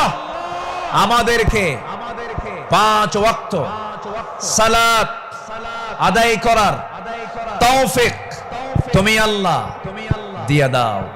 জোরে বলি আমিন, আরো জোরে আমিন, আরো জোরে আমিন। আসুন, যেহেতু আজকে প্রথম রজনী, আগামীকালকে মাহফিল আছে, সবাই আসবেন কিনা? আমরা এই 5 দিন নিয়মিত মাহফিল আসবো। জোরে বলি ইনশাআল্লাহ। এই মাহফিল চট্টগ্রামবাসীর জন্য একটা বড় নিয়ামত। আল্লাহ তুমি এই মাহফিলকে কবুল করো। জোরে বলি আল্লাহুম্মা আমিন। আমরা আর সময় ক্ষেপণ করব না, যেহেতু আগামীকালকেও এখানে মাহফিল আছে, পরশু আছে, তারপরের দিন আছে, প্রত্যেক দিন নতুন নতুন মেহমান এবার সিলেকশন হয়েছে। কুল্লু জাদীদুন লাযীযুন, আসবেন, এক একটা ফুলের এক একটা ঘ্রাণ আপনারা নেবেন ইনশাআল্লাহ। আল্লাহ পাক এই মাহফিলকে কবুল করুন। এই মাহফিলের কমিটি বৃন্দের সকল খেদমতকে আল্লাহ পাক কবুল করুন। অধ্যক্ষ মোহাম্মদ তাহের সাহেব আমার বাম পাশে বসা, আল্লাহ তুমি তার সকল খেদমতকে তুমি আল্লাহ কবুল করে নাও। আর আমি সময়টা না বাড়িয়ে, সময় ক্ষেপণ না করে আসুন সোজা আমরা এখন দোয়ার দিকে যাব। আমরা চাইবো কার কাছে? চাইবো কার কাছে? সবাই একটু তাশাহুদের সুরতে বসে পড়ি, একটু বিনয়ী হয়ে আমরা আল্লাহর কাছে চাবো, আল্লাহ যেন আমাদের জিন্দেগীর সকল গুনাহগুলোকে মাফ করে দেন। সবাই বলি সুবহানাকাল্লাহুম্মা ওয়া বিহামদিকা আশহাদু আল্লা ইলাহা ইল্লা আনতা আস্তাগফিরুকা ওয়া আতুবু ইলাইকা।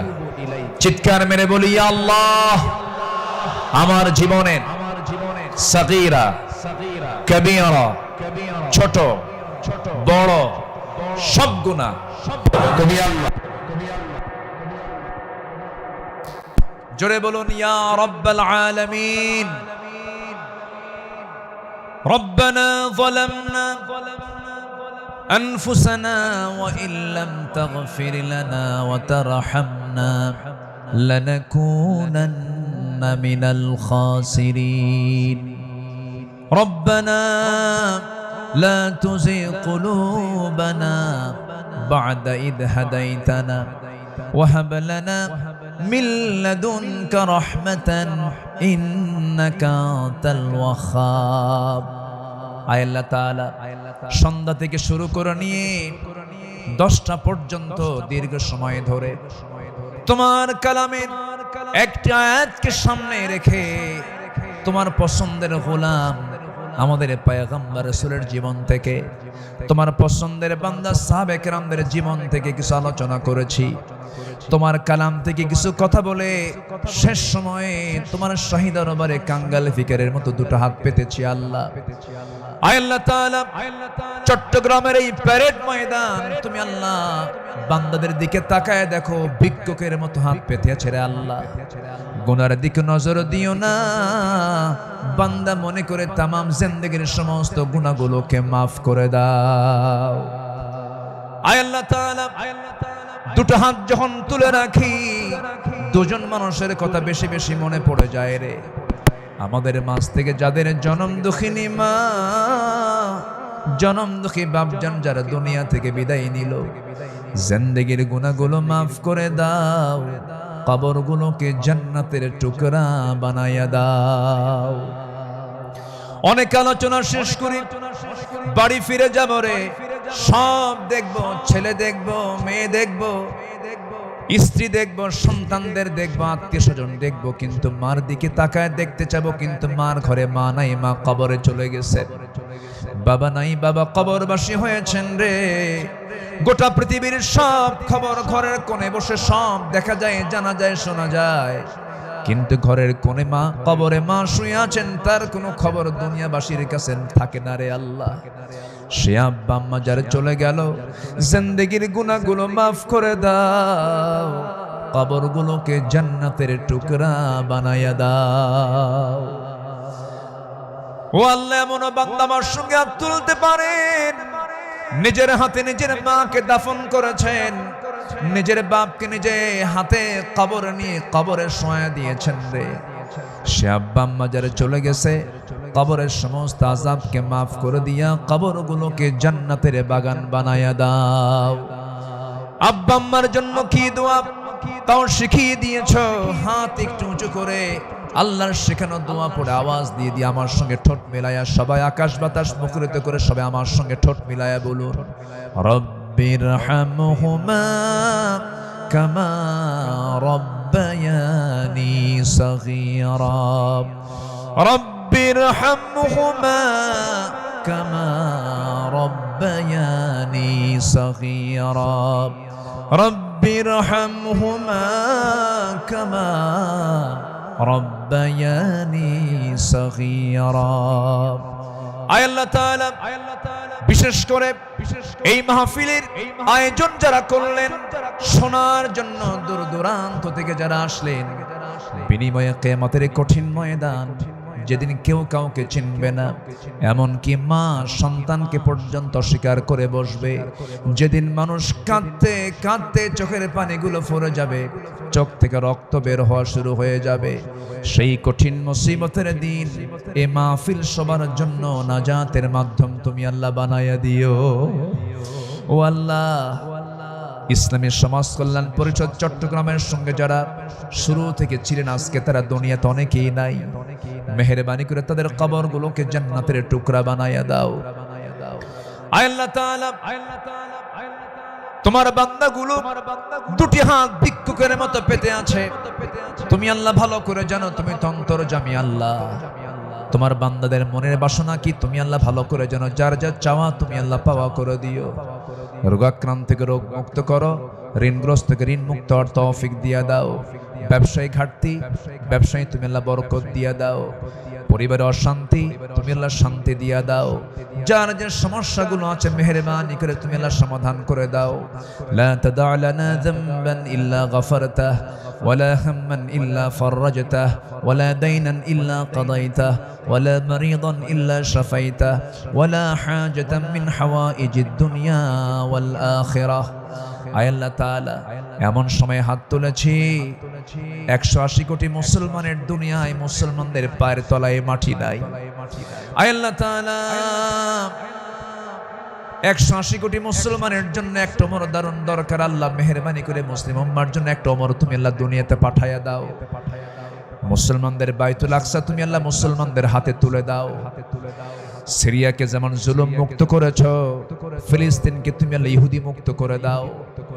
আয় আল্লাহ তাআলা, তোমার দরবারে প্রার্থনা করছি, বেঁচে থাকলে এই চেয়ারে বসে যিনি কথা বলতেন সেই পাখিটাকে আমরা হারিয়ে ফেলেছি। আল্লাহ,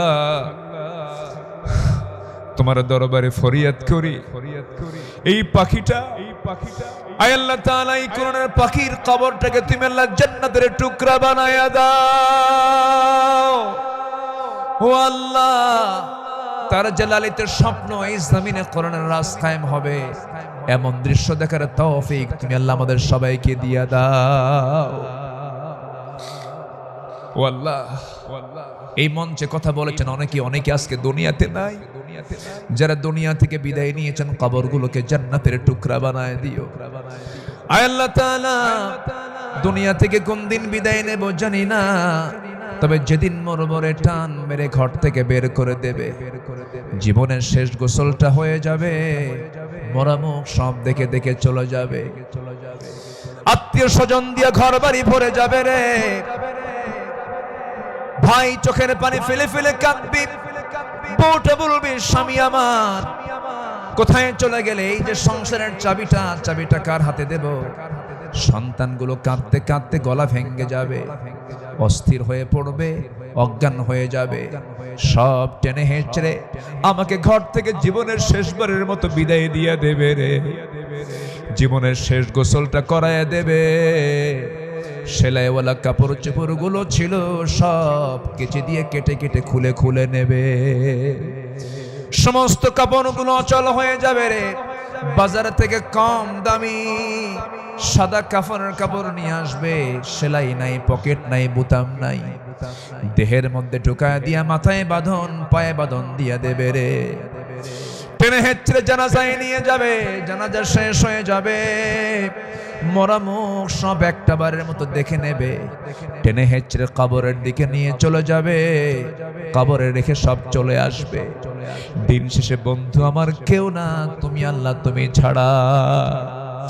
ওই কবরে রেখে আসবি রে, 24 ঘন্টা যাবে না, মাথার চুলের পতন ঘটে যাবে, চুলগুলো খসে খসে পড়বে। যে তেলে যেই চুলে এত তেল দিলাম, এত সাবান দিলাম, এত শ্যাম্পু দিলাম, চুল শেষ 24 ঘন্টায়।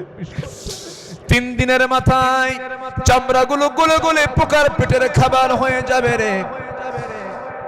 মাত্র 7 দিন লাগবে না, পেটের নারী বুড়ি সব চোখ মুখ কান নাক দিয়ে বের হওয়া শুরু হয়ে যাবে, কিম্ভূত কিমাকার চেহারা হয়ে যাবে।